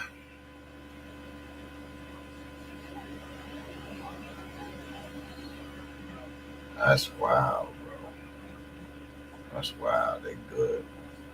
OKC is good, man. I didn't really watch them. I seen all the highlights, but I wasn't really watching them throughout the season. I couldn't believe they was this good. I just thought that when somebody played them in a 7-game series, they'd be able to figure them out. But they haven't been figured out, man. And I don't think they're doing anything special. They just playing efficient basketball. Like look at their numbers. 79 points. They being out rebounded. Usually the person with the most rebounds wins the game. But their efficiency is so great that they're beating the rebounds. They have 11 assists. They've been out assisted. They have 12 team steals. 12 steals. That's insane. To Haliburton and them's nothing. No steals. So no turnovers that way for them. They have 5 blocks, but Indiana has 6. 21 turnovers for Indiana. You are not winning this game with 21 turnovers. But 12 steals is 12 turnovers. So they have actually 9 more turnovers outside the 12 steals. And these guys only turned the ball over 5 times in 3 quarters. That is efficiency basketball. It's basic attack, go to the free throw line. And they're shooting 90% from the free throw line. Right? So then it's points in the paint. It's pretty even, but they're winning it 32-26. Second chance points 6-6 apiece, and fast break points, which that is usually the shine of the Pacers on missed 3-pointers. It's pretty even. You know what I mean? It's pretty even. It's an 82-73 game. It's a 9-point game, 16.2 on the clock. Shai Alexander with the rock. Comes across half court. What would the Pacers do? Trying to lock it down. They got a game. Shai takes the 3, splashes the 3. 85-76 game. Hits the 3 to end the quarter. And Shai Alexander, 30 points or something. 28 and 12 or 26 from the field, and he's having a monster game. I tell you, he's going for 40. He knew he was going to hit that 3. He just walked into it. Yeah, man. They're just playing efficient basketball. They're shooting better from 3-point land. I look at these, and after looking at the matchup and the team comparisons for the Knicks and the Indiana Pacers for 6 games and getting used to what their numbers look like. I'm looking at the Pacers numbers now. I'm like, what? They numbers look like ours now, like compared to Oklahoma City Thunder. Like, shit crazy. And they losing, just like us. They still playing on our speed. Oklahoma City came in on their speed, and it's just a tick or 2 faster.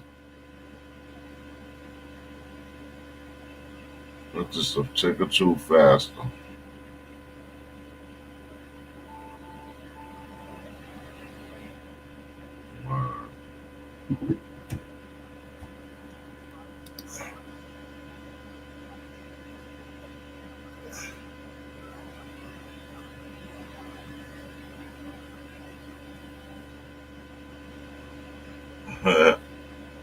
Funny, right?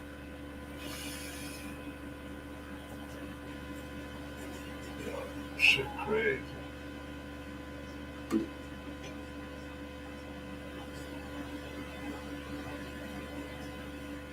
Shit crazy. Crazy.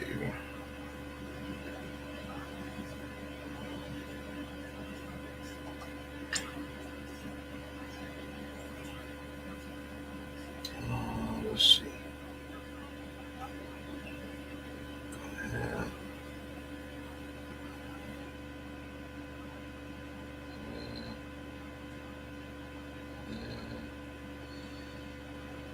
So yeah, man. With that said, you know, Zion got caught up in a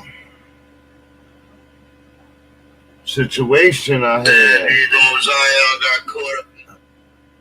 Yeah, he got caught up in a little situation.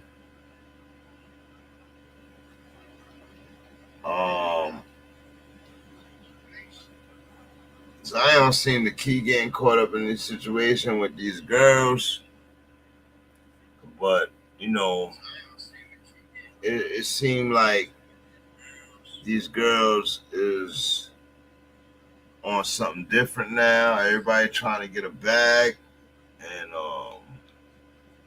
guys gotta be smarter, bro.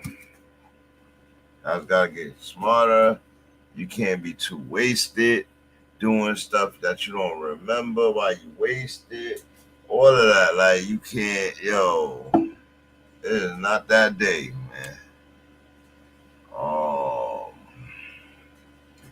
Zion Williamson going through whatever he going through. Joe Dumas, his new GM, keeps stating he don't know where Zion is.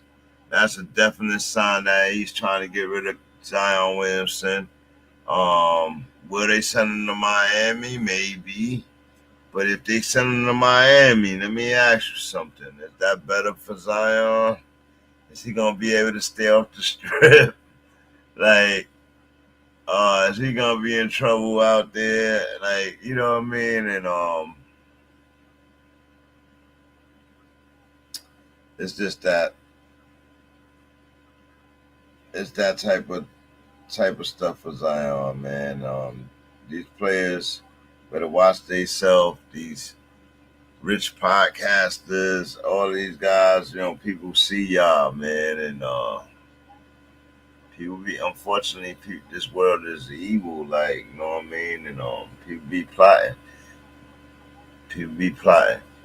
But if y'all out there doing this dark shit and it blow up in your face, then you need to be accountable.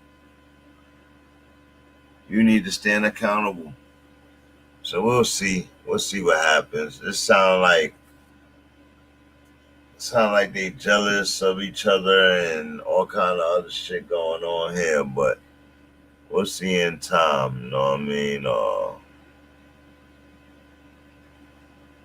In the meanwhile, he got to go through a team shuffle, and I heard there's a fire sale in New Orleans, man. Trey Murphy, Brandon Ingram, one of them, just one of them. Yeah, I heard there's a fire sale out there. They're trying to get back and rebuild their team. They in a rebuild. And the Knicks better not be in a rebuild, but if they don't be careful when they make the wrong move this summer, they may be committed to a rebuild by next season. That is a fact. If we get bamboozled like we got bamboozled with Kyrie Irving and KD, right?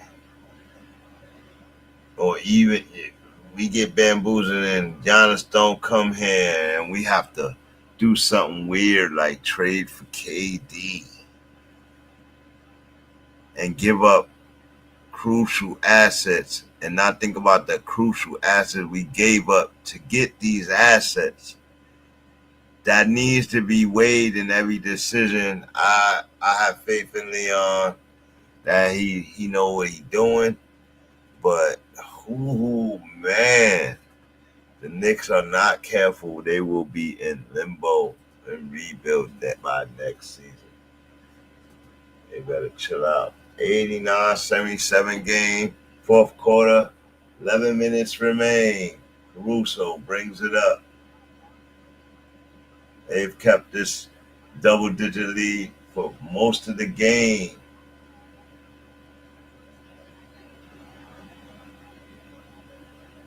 Foul called, T.J. McConnell.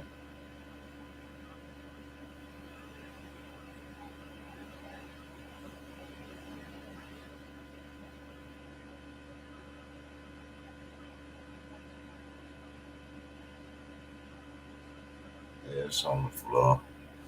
Fouls him on the floor before he goes up.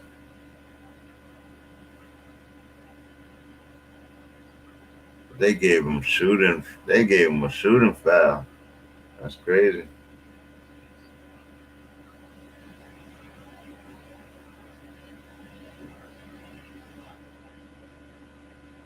.45. He misses. Aaron Wiggins misses his first free throw. Hits his second, and let's go. 90-77. Pacers have to get it back right here. Mathurin to the bucket, lays it in, no problem. Gets back on defense. Jay Williams round the pick.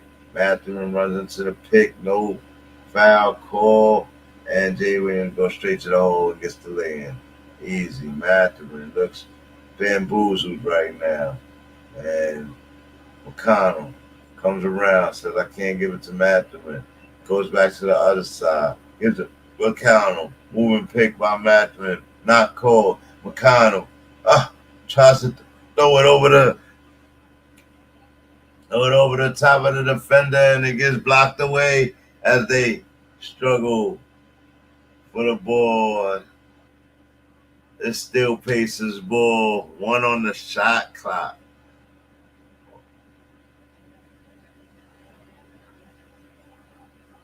Are they trying to say, did the possession change?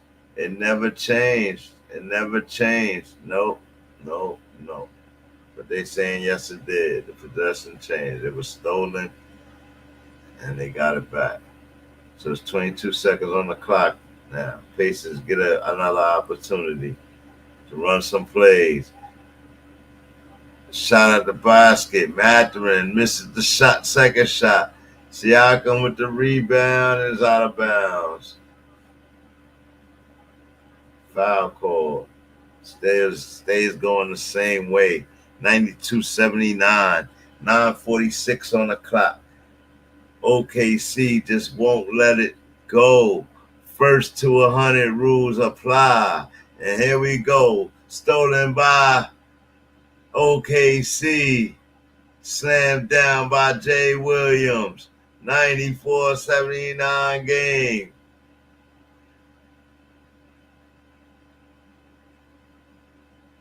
Tried to do a long pass and then overthrew it and right to the defender. McConnell, big mistake from McConnell. Good defense for the OKC City Thunder.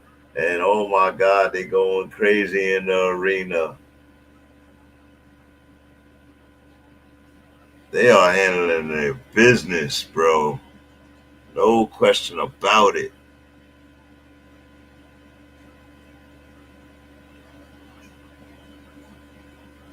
Pacers haven't even been a threat at all. They are turned up. They like a whole level behind.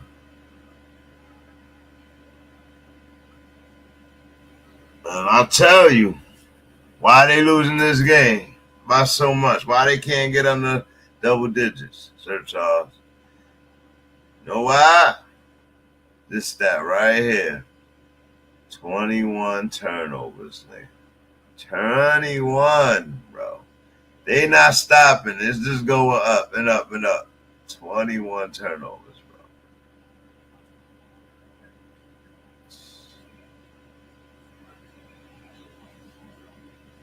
bro. Look, since I reported last, they joint went up 1 turnover, no, and OKC still only has 5. And they still got their 5 blocks. But still out rebounding the system, and they end this game because of that. Their rebounds and their assists. And they 46% from the field. They shooting better from the field. That's wild. They shot a lot. If they shot just a little couple of shots better from 3-point land, they'd be shooting better from 3-point land. But then it would be a 4-point game.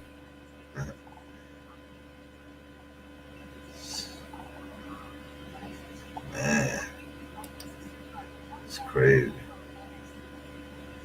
Oh, I'm sorry, turnovers, man. I went back, I looked at those turnovers from the Hawks series, from the Atlanta series, from the Pacers series from last year, and the turnovers was the same in every series. Missed free throws in every lost game, and it's like, yo, you losing by 2 and 3 points, bro, down at the end of the game type shit. You're losing by 5 points, but it be the end of the game, missing free throws. They go down, hit a 3-pointer, now they have 5. You know what I mean? Shit like that, up 7. And we give up, man. And when we give up, they just crush it. They crush it. They do what they're supposed to do.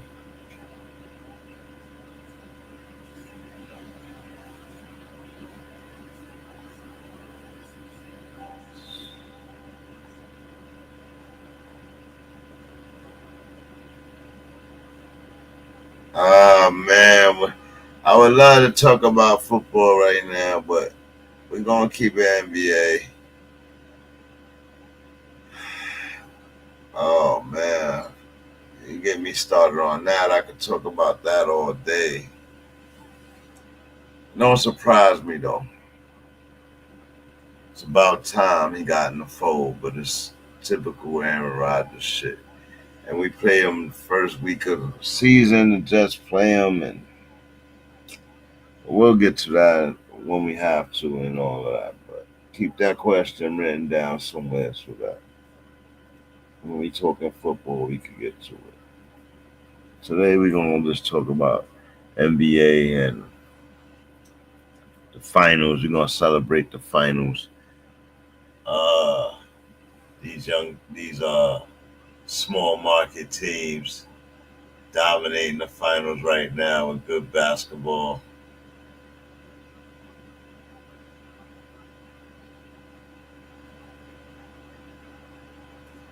Turnover, another turnover. Another turnover. Another turnover. Pacers. Obi Toppin diving for it, but he just can't get there.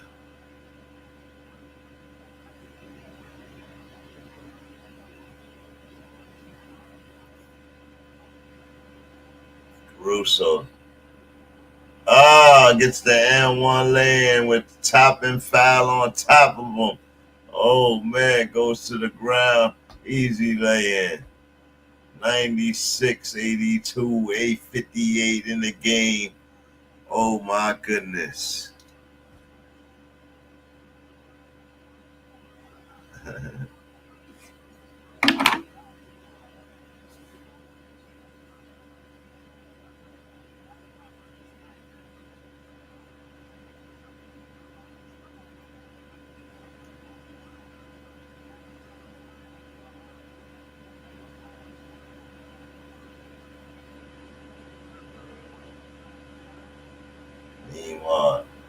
Meanwhile comes down, gets it back, out to Toppin for 3.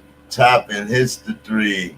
So that's I said, Toppin numbers show that he need to be on the court. Carlisle gotta stop fronting, bro. Just the matchup is just better. Like, he's aggressive, he big, he outsiders them. They can't steal so easy or out rebound them, which they losing the rebound battle already. Like, Neiman shot goes to the hole, misses the lay-in. Caruso with the rebound. Should have gave the ball to Toppin. Hartenstein at the top. Williams behind the back, goes to the hole, delivers. Hartenstein, floater, misses. Rebound Toppin, back to Toppin.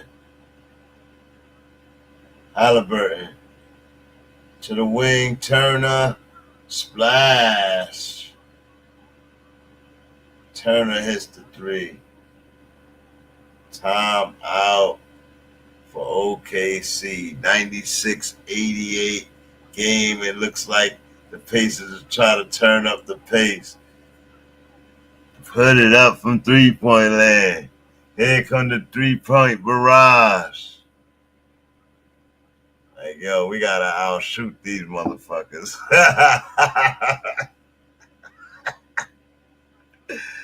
Oh, man. Crazy.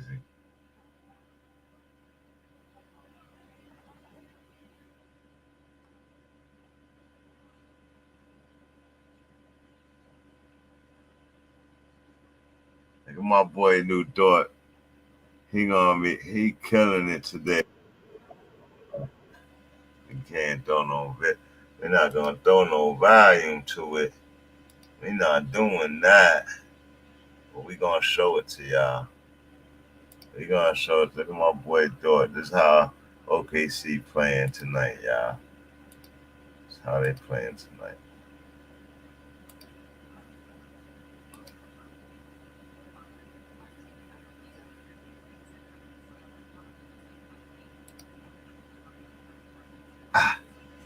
Splash! Dort killing them. Jay Williams come back down on the other side. Dort. Splash! Killing them, bro. Killing them. Killing them.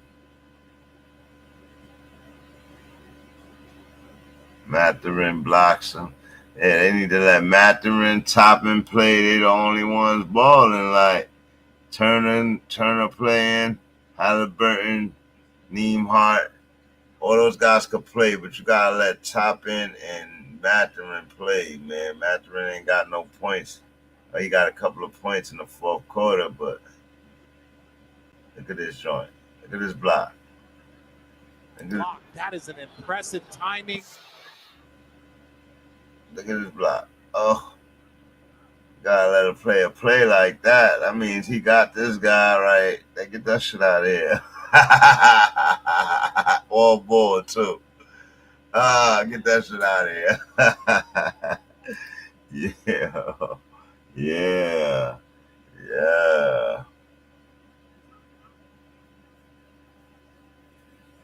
Man, Lou Dort killing them. OKC getting that money today, and then Shai and Chet, you know, Shai and Chet doing their thing.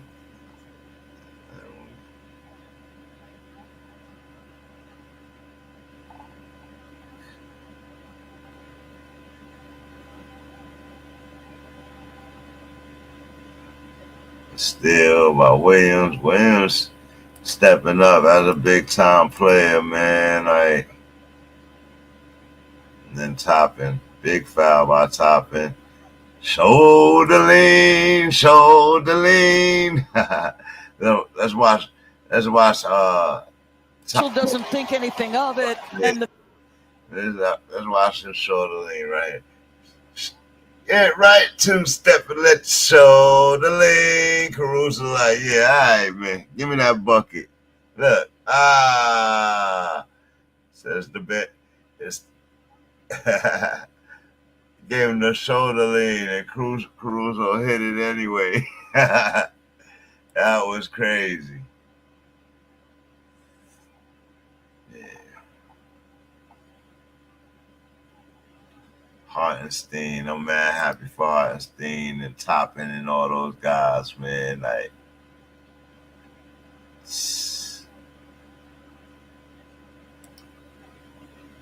oh man.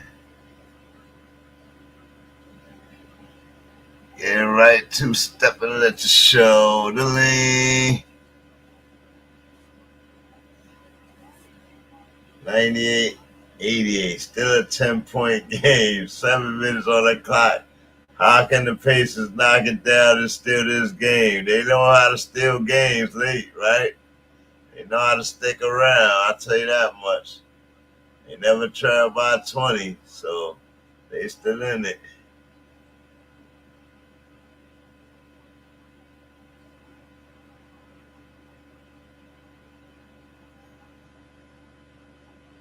Oh, wow. Big three-pointer, 98-91. First to 100 rule still in effect as OKC has delayed to get there. Pass out, Dort for three. Rattles in and out, rebound Haliburton, and here come the Pacers. Nembhard down the other side. 3-point shot missed. Turner. Rebounds and foul on the floor. Turner.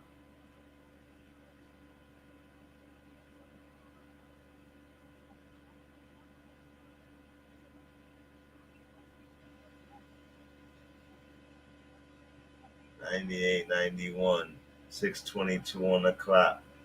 Here we go. The Pacers. Turner with the step back. Off the board for three. And it's a 98-94 game, and here come the Pacers on a 12-2 run in a nice 252.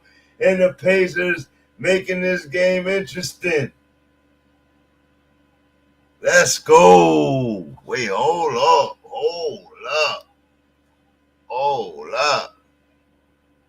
What changed? Another turnover. They got 24 turnovers. There's no way they supposed to win this game. If they come back and steal this game, y'all, it's gonna be insane.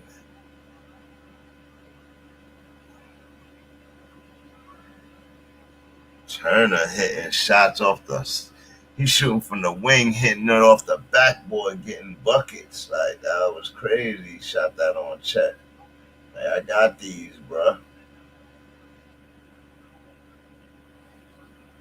99-94 game, 5-point game out of nowhere.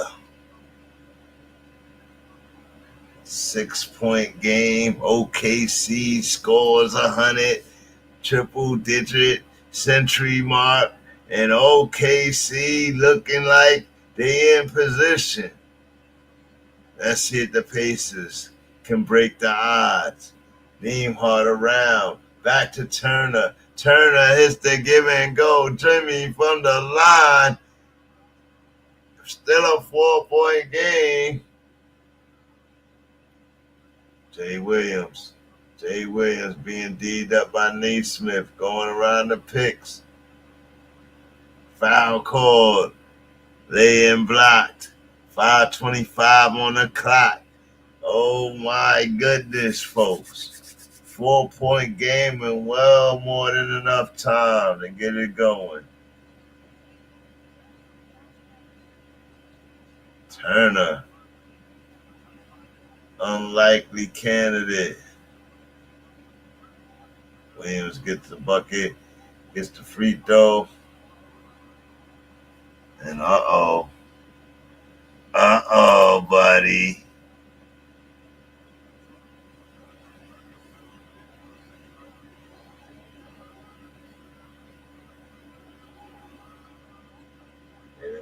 Has both his free throws, 102-96, 5:24 on the clock. Nembhard with his trot down the court, straight to the bucket, tries to lay it in, buckles out, rebound check, and here come OKC down the other way, and Caruso slows it up. Caruso around the pick, Caruso gives it up. Jay Williams around the pick, back and forth, zigzag, goes for the layup, misses. Haliburton with the rebound. Haliburton back down the floor. It's real fast. Lays it in. Oh, with the scoop. And Haliburton doing his dizzle. What did I tell y'all, folks? He ends this game with 20 and a triple-double. He is doing this Halibon stuff. And here we go. Neimark back down the other way after missed buckets by OKC. And here goes Neimark. Resets. Goes to the hole. Trying to take Dort. Passes out. Resets. Haliburton looks at the clock. 6 seconds. Passes out to Turner for 3. Oh, off the front rim. And if he would have hit that 3, it would have made it super interesting. And here comes OKC. Shai gets the ball and says, slow it down. Let's burn this clock. And here we go. Zigzag, crisscross. Straight to the basket. Shai says, stop playing with me. Stop playing with me. And here comes Siakam. Siakam gives it back to Holly. Holly fakes the shot. Gives it to Neimark. Neimark back to Holly. Holly wants to shoot it. You can tell. Steps back. Shoots it. Oh, off the rim. He can't get it either. And here comes OKC. Back to Shai. Tells him to slow it down. Slow it down. This is what Jalen Brunson didn't do. This is point guard, basic, efficient basketball going on right here. And Shai goes to the hole and gets called a foul and lays on the floor for a second, waits to be picked up, and goes to the line. Oh, my goodness, bro. This is crazy. This is crazy.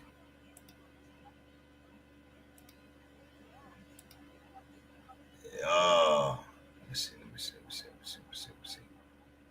Oh, here I go. Shai Gilgeous goes to the line with 32, 13 for 27, 3 for 4 from the line tonight. And let's go, Shai. Let's go, Shai, the MVP, putting up the MVP game. He got the crisscross, crossover, zigzag. He got the crisscross, crossover, zigzag behind the back. Stutter, and I'm up and lay in. He got that magic working, and I couldn't get it out before. I had to tell him what it was right there. Shai got that magic, boy. He got that stutter, zigzag, crisscross, crossover, behind the back, spin move, fade away. Like, wow, he's really gifted, bro. Haliburton at the top. Haliburton, he knows it's his time. Haliburton to the hole, tries to lay in, rebound Siakam. Gets called the foul and misses the bucket. 3:07 on the clock. 106-98. OKC trying to put it back up to the double digits. And what do we have here? They said, don't even try it. Y'all trying to come steal this game. We not allowing that. Siakam goes to the line with 16 and 9. Siakam shoots the first one off the front of the rim. Missing crucial free throws. Crucial free throws. What I tell you, it always comes down to this. Turnover and free throws. Get a coach fired. Better stop playing, Carlisle.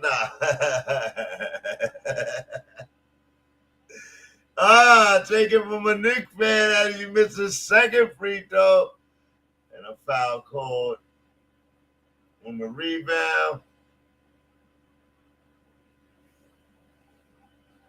They're going to let the Pacers try to get the ball back again.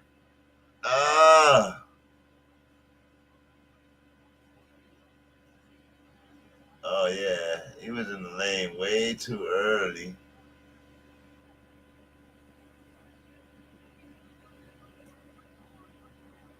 Oh, Violation call, lane violation. Siakam has to shoot the ball again. Toppin called to get off the bench, finally coming for Turner. I think that's a mistake. You need to leave Turner out there because he's your shooter. Unless he's in foul trouble. 3:07 on the clock. Siakam at the line. 2 more free throws. Oh no, it hits his free throw. 106.99. 7-point game. Pacers got to turn up a grip. Oh! Ran Caruso over. No foul call. Shai takes his time. Zigzag. Cross. Oh! The ball is loose. Everybody dies for it. And there's a crash on the floor. Foul call. What happened?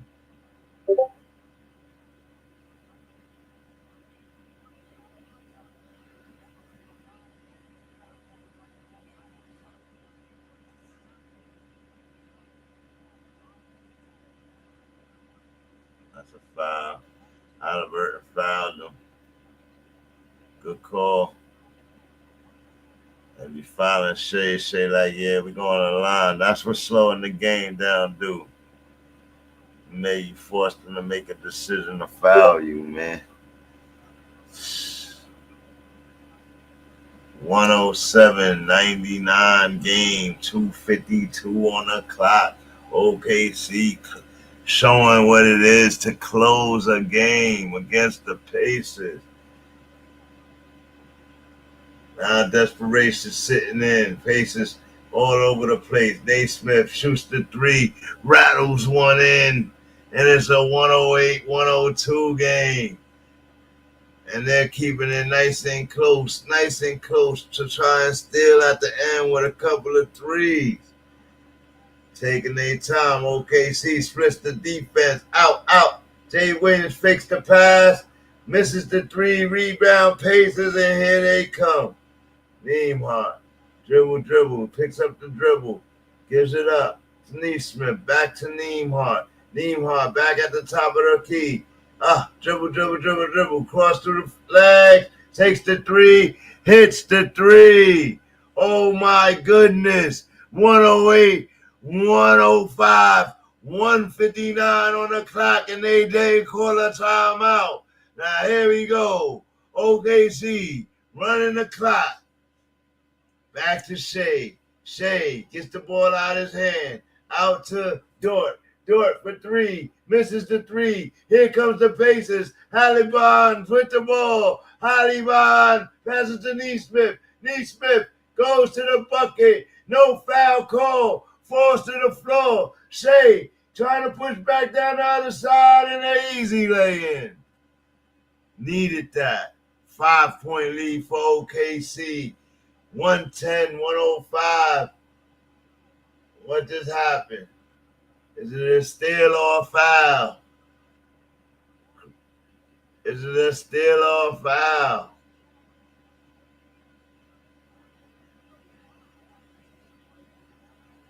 Good challenge at the rim by Dort on Neesmith and gets the block, goes straight up, comes down, gets the block. Neesmith goes to the floor, and oh man, that is defense by OKC.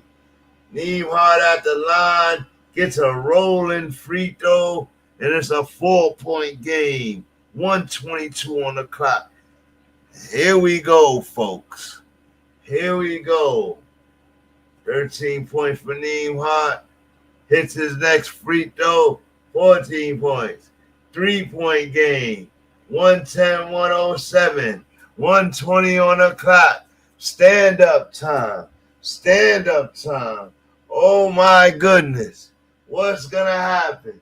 Here we go. Shai to the hole. Shai to the layup. Blocked by the Pacers. Going back down the other way.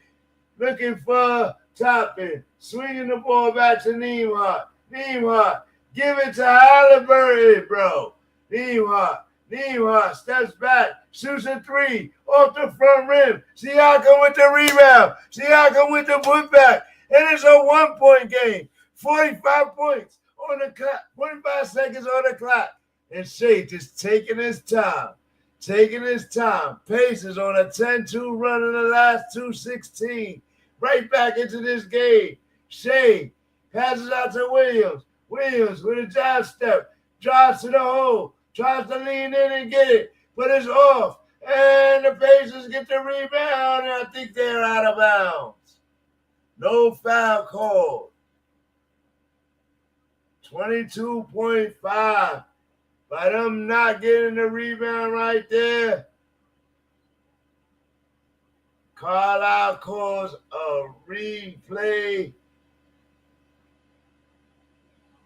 Definitely him out of control falling. I don't know that he fouled him. See, I don't know that Dort fouled him. It was a loose ball. He was out of control falling. Oh man, I don't think that's a foul. They called a foul. I don't think that's a foul. But he sold it being clumsy and see, that was mad exciting right there. I can't believe they trying to steal this game from them after all that we put in. Oh man. Pacers play the same. They play their game, and what's different? What did they do? They got 24 turnovers to the 6. They just started shooting better and getting the possessions. 57 rebounds, bro. They killing them in the rebounding. Like, they got 24 turnovers. That's like 40 points right there. They gave up 40-something points, 48 points. That's like almost 50 points right there. 24 turnovers. Hypothetically speaking, of course.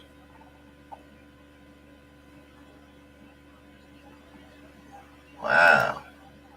Let's look at the box score. Let's look at what Holly got right now. 35 minutes. 10 boards, 6 assists, 12 points only, though. Holly definitely got to step it up with his offense. He got to score more points early.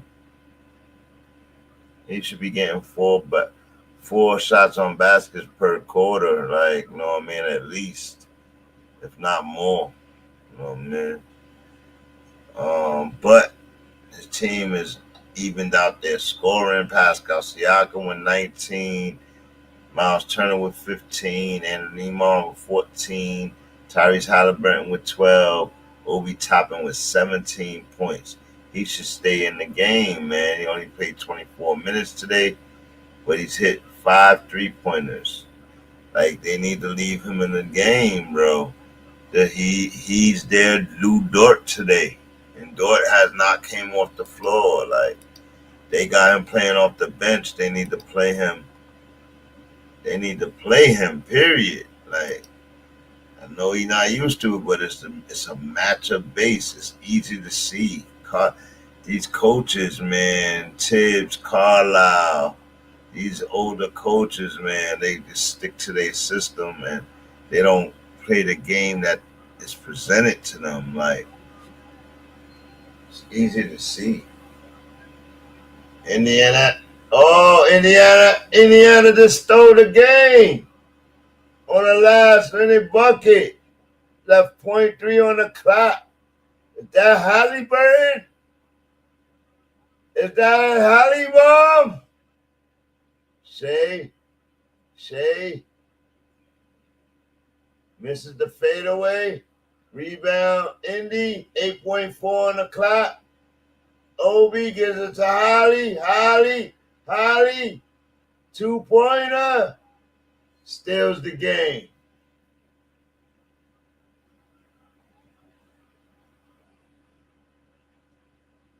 It was a 2-point shot. It wasn't 3.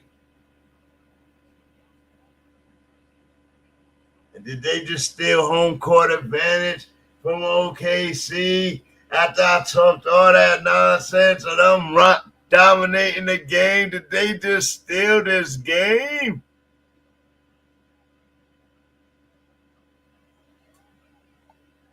They've had one of these in every series. Definitely remember the one against the Knicks in game 1 with the high bouncing ball on the rim. And this game 1 again, and Haliburton gets the last shot. He gets cleared for it. He didn't travel this time. I think he traveled in the Knicks game. Didn't travel. He hit a shot, man. He hit the shot. Coming down to the moment. Give me the ball. I'll take it. He hits it. Leaves 0.3 on the clock. And the Pacers might have just stole this game from OKC. Shai standing straight up. What are they going to do here? Timeout OKC. Haliburton saying that he need to do more. Well, as I'm saying it, he's doing it. And you can't do no more but hit the game-winning stolen shot in every series, bruh. They gonna tell me he's not a superstar. He didn't have superstar numbers, man. He had nearly a triple-double and the game-winning shot in every series, bruh. He had triple-doubles in every series. I wish he would have averaged it, but he's not that active, like. It take him some time to adjust in games, like most guards. He has to think more offensively sometimes. But, you know, you can't force a genuine guard like him. You can't force him to want to score if he sees openings and seams for his guys to go. They got to hit their shots. And then when he's comfortable, he can go. But, you know, when you pass first, sometimes you don't know when to go. And sometimes he needs to go. He should at least be taking 4 shots a quarter. They just stole this fucking game, bro. This is insane.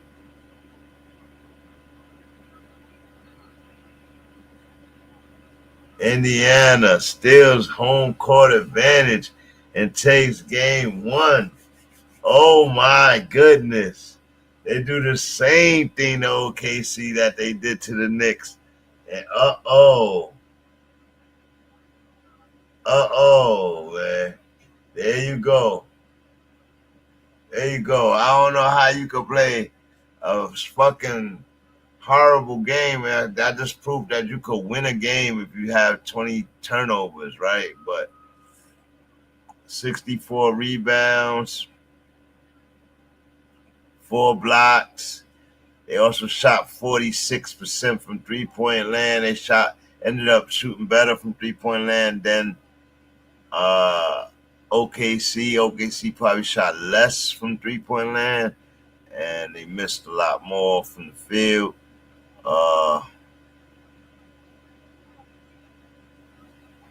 Free throws. There we go. OKC had more points in the paint. I don't see how they lost this game, bro. Second chance point was dead even. 1 point more for Indiana. They win. Fast break points is OKC. But they still pull this fucking game out, bro. How did they do that, bro? How did they do that, bro? Haliburton does it again, bro. Pascal Siakam with 19. Shai is fraud. Miles Turner with 15. Big points in the fourth quarter. He had some good points in the fourth quarter. Andrew Nembhard had some good buckets. And Tyrese Haliburton ends with 14, 6, and 10 with the game-winning stealing shot. Obi Toppin with 17 points. T.J. McConnell with 9. Benedict Mathurin with 5. Thomas Bryant with 5. And, yeah, the Pacers go on to show they not a fluke. You can't sleep on them. And oh my goodness, a 111-110 victory for the Pacers and shock Oklahoma City at the end of the game after all that happiness. Laugh now, cry later moments in this game. When you talk about that, they're all under it right now. I can't believe it. I can't believe it. I can't believe it. OKC is fraud. Oh, man. You said Pacers in 5, though, man. That's mad disrespectful. They stole game 1. Who was not supposed to allow it? That's mad disrespectful, bro. Pacers at 5. They need to take game 2. If they managed to do that shit. What Shai and them had? Shai had 38. 5 and 3. Alex Caruso with 11. They were saying he was cooking, but he only had 11 points. Isaiah Hartenstein, 9. He didn't do much from the first half. Chet, 6 points. You gotta do more, man. Chet, you gotta do more. That's where y'all hurting. 23 minutes though for Chet. And he caught those 6 points. Then you got Jalen Williams with 36 minutes and 17 points. Jesus. He got to play better. Dort had 15 points in the first half, didn't score nothing in the second half. Went 5 of 10, 5 of 9 from three-point land. He took 9 three-pointers, 10 shots total, hit 5 of them. So Dort started the game hot, ended the game subpar. Jalen Williams playing subpar. He missed a lot of shots too, 6 of 19. That's abysmal. 31% from the field. Got to be better. Chet Holmgren, 2 of 9, 22% from the field. Casey Wilder, 3 of 9, 33% from the field. Like, Caruso, Isaiah Hartenstein, that's it. Like, they got to play better as a team, man. I thought they was, though, but Chet definitely need more minutes, and he need to produce more. I don't know why he's not producing at all. You want to give that credit to Miles Turner, y'all go right ahead. Well, how many blocks Miles Turner had? He had 3 blocks. 1 for Aaron Nesmith, 1 for Siakam, 1 for Tyrese Haliburton. They only had 1 steal, T.J. McConnell steal. But they fucking pulled this game out. I can't even go into how they did that, bro. And I was watching it. I can't even go into how they did that, and I was watching it, bro. Salute Sir Charles. Salute who came in tonight. We got Z2. We got Takey. We got Sir Charles.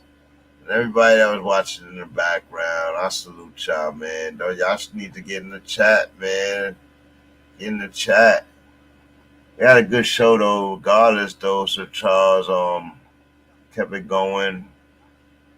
Let's go. Fast-paced offensive, defensive chaos, ball security warfare, and young leaders who want to play together. SGA versus Haliburton.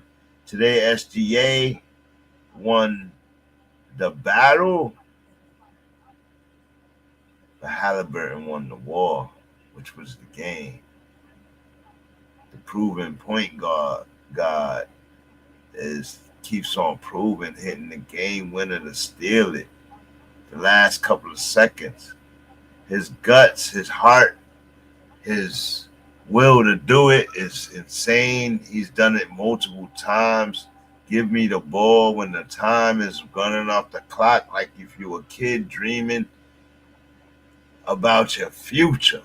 3, 2, 1, shot, buzzer. I hit it and I win and I run off the court. Like, that's some shit you could only dream of, nigga. Like, that's some real shit, man. Salute to Tyrese Haliburton, the Halibon. And, oh, man, Holly bombing on them. Holly bombing on them late in games and still in the game. Goodness gracious, bro. Goodness gracious. Can't be serious. Yeah, I can't be serious, bro. Wow. Look at this joint. It's all blue. You don't see no yellow through the whole game. And then to see the end result is the Pacers. 111-110 victory over OKC. And still home court advantage. Still a game in Oklahoma. Literally still a game in Oklahoma City, bro. That's fucking insanity, bro. Oh my God, he just drove one through the fans' hearts. And I feel for them because they did the same thing to us in game 1 with the Holly bomb. Like, it don't feel good, right? It don't feel good when you score 40-something points or 38 points and you let them Holly bomb you at the end. That is like the most disrespectful shit. Oh, man. Legacy Stakes series has begun, and Haliburton won this game. Oh, my goodness. Good balanced team game for the Pacers. Highest man on the team didn't even score 20 points, and they pulled it out. That is coaching. That is a little of everything. That's players, coaching, everything, man. Salute to the Pacers. I told everybody, man, like, I know they beat us, but you got to salute. Good play, and now they just solidified it. Like, they went to the West, beat the West on their home court the same way they beat us on our home court in the East. So they trailed the whole game, but they kept within 10, 14, you know what I mean? And they kept it close, and they just had to figure out how to get a couple of possessions, and they went for it in the fourth quarter, bro. And they got it down to the last second. Wow. Impressive. That was impressive. Sorry, Knicks. It's not a fluke. It's not a fluke. I'm so mad it's not us going through this right now. I'm so mad. Oh, man. Salute to the Pacers, bro. Ooh, we gotta had their picture up all game. We gotta show y'all some love. Yo, team win. Gotta show y'all some love. Haliburton and Siakam pulling it out. Siakam went 19. I believe Haliburton with, what did it say, 14, 12, or something like that. Wow. Lou Dort with 15. First half points, don't score nothing the rest of the way. That will kill you every time. And these Pacers, bro, these Pacers, they all put in. They all put in. Topping with 19. Right? Like, so, or 15. Nah, he had to have more than that. But, fire. Crazy. Deranged. It's crazy. Deranged. Crazy. Deranged. All right, man. So I guess that's it, man. Good game one. Thank y'all for coming in and watching the NBA's 2025 watch party. We'll be back for the next game, too. Pacers versus Thunder, live in OKC. Legacy Stakes Part 2 in OKC. And I'll see y'all then, man. Salute to Sir Charles and everybody that came in and showed love. 14-10-6. That's Haliburton numbers, yeah. 14-10-6. He would have got those 4 more assists, boy. It'd have been crazy. But yeah. I'm your host, the Bangus. So this is Bang USA Sports, and salute, man. Salute to everybody, man. And Knicks fans. The Tibbs paradox can go all around the box, man. I know it's the first Eastern Conference Finals, but that's not what we was playing for. So remember that. Remember that. The turnovers and free throws are very important, crucial to winning championships, as you've seen in this game right here.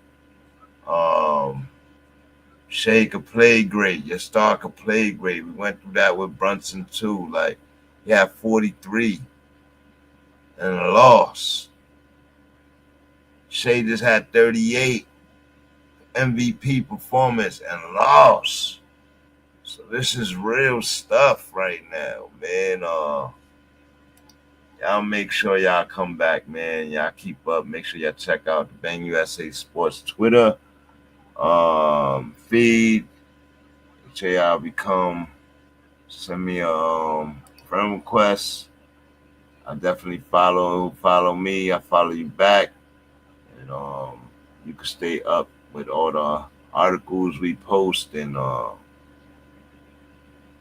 shows we have. This is Bang USA Sports. I'm your host, Bang Musa, once again. And salute. Bang! So far, forced for the 49ers defense. Salute. Welcome to Bang Musa Inc. Bang. So if anyone in your family has Bang Medicaid or moment shit, coming to you. check the mail for your renewal. Live for Bang Musa Sports and Bangin' Aces live and direct. Where you wanted to go with the knockdown, knockout, and really good job by Bobby Jack. All right, let's go to the center of the ring with Mo Ronaldo talking to Bobby Jack. All right, thank you very much, Bobby Jack. Remember, these can't get me. 150,000 to get me out. Google me, you see what I'm about. You just talking out your mouth. Damn, Gucci, where you at? Eating at your baby mother house. Bang USA for chat. Shout out to my Gucci Brazi network. Sick as fuck right now. I'm still going for the money, I need money. Yeah. Remember, these can't get me. 150,000 to get me out. Google me, you see what I'm about. You just talking out your mouth. Damn, Gucci, where you at? Eating at your baby mother house. I was jugging in the trap, flipping packs, trying to get it back, selling this and that. Then I figured, saw chest moves here. Need money, pay up, it's the movement. Seize up, hit my nigga back, one bands. Yeah, I know the homie cooler. We crippin'. My little homies ain't listening. My blood nigga still bullin'. A-ball got a park a nigga with a pool stick. We ain't mixy over here. No high-highs, no cool shit. Fuck y'all, we ain't losing. Don't get me confused with the fuck niggas over there. Who that? Shooters hopping out the van. I charge a nigga by the gram. I know me rolling off a Zan. I see my mama when I can. I fuck it up, I still make money. I do what you other niggas can. Brazy boy, where you been? Sliding in, not the pen. Real shit. You think I give a fuck what this rat nigga say about me? Brazy. Same nigga run around out here like he was about it. Niggas round cause I'm getting a little money now. But where was niggas at when I was in that town? I just need to keep all you fake niggas from around me. I don't even know why I got you niggas around me. Y'all the same niggas that was trying to clown me.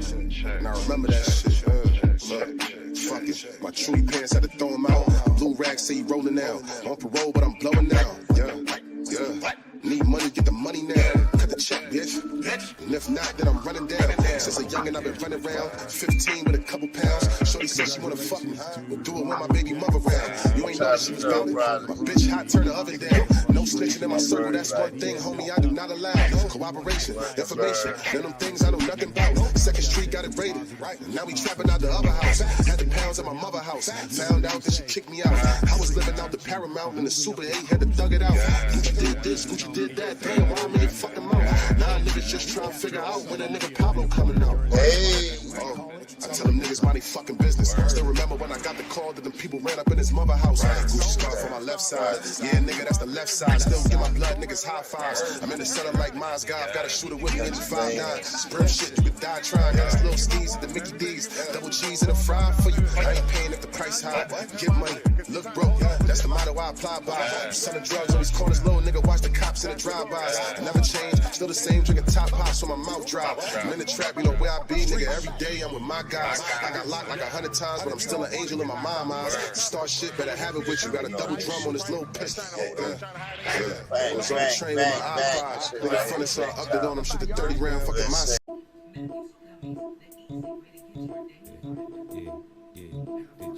Welcome to Bang Ain't. Spit about it. Throw your hands up. Everyone's talking about how much guns they got. Everyone's talking about how much they keep it real. And everyone's talking about how many niggas they kill. But I wanna know how everybody's against. So where's the snitches at? Where's the bitches at? Where's the niggas that just can't take the pressure, man? Where's the set trippers, the fiends, and backstabbers? Cause I wanna know how everybody's against. Wanna rhyme, we can get it on. Listen, but if you tryna shine, the nigga I'd advise throw some glitter on. This nigga's wrong, heard the flow. Third for show, bite the hand that feeds you, deserve to choke. But shit, I ain't mad, we could burn the smoke. Shit, I'm cool, I bought a noose, you could learn the ropes. I show you how you be a everybody, every day. And Blade the pump, they never gave a fuck about them anyway. Any day, you might see me with the link when it's out 3. Truthfully, I give a fuck what they thinking about me. I don't know y'all niggas from a hole in the wall. Shit stain all soaking the drawers. I came knocking for the game.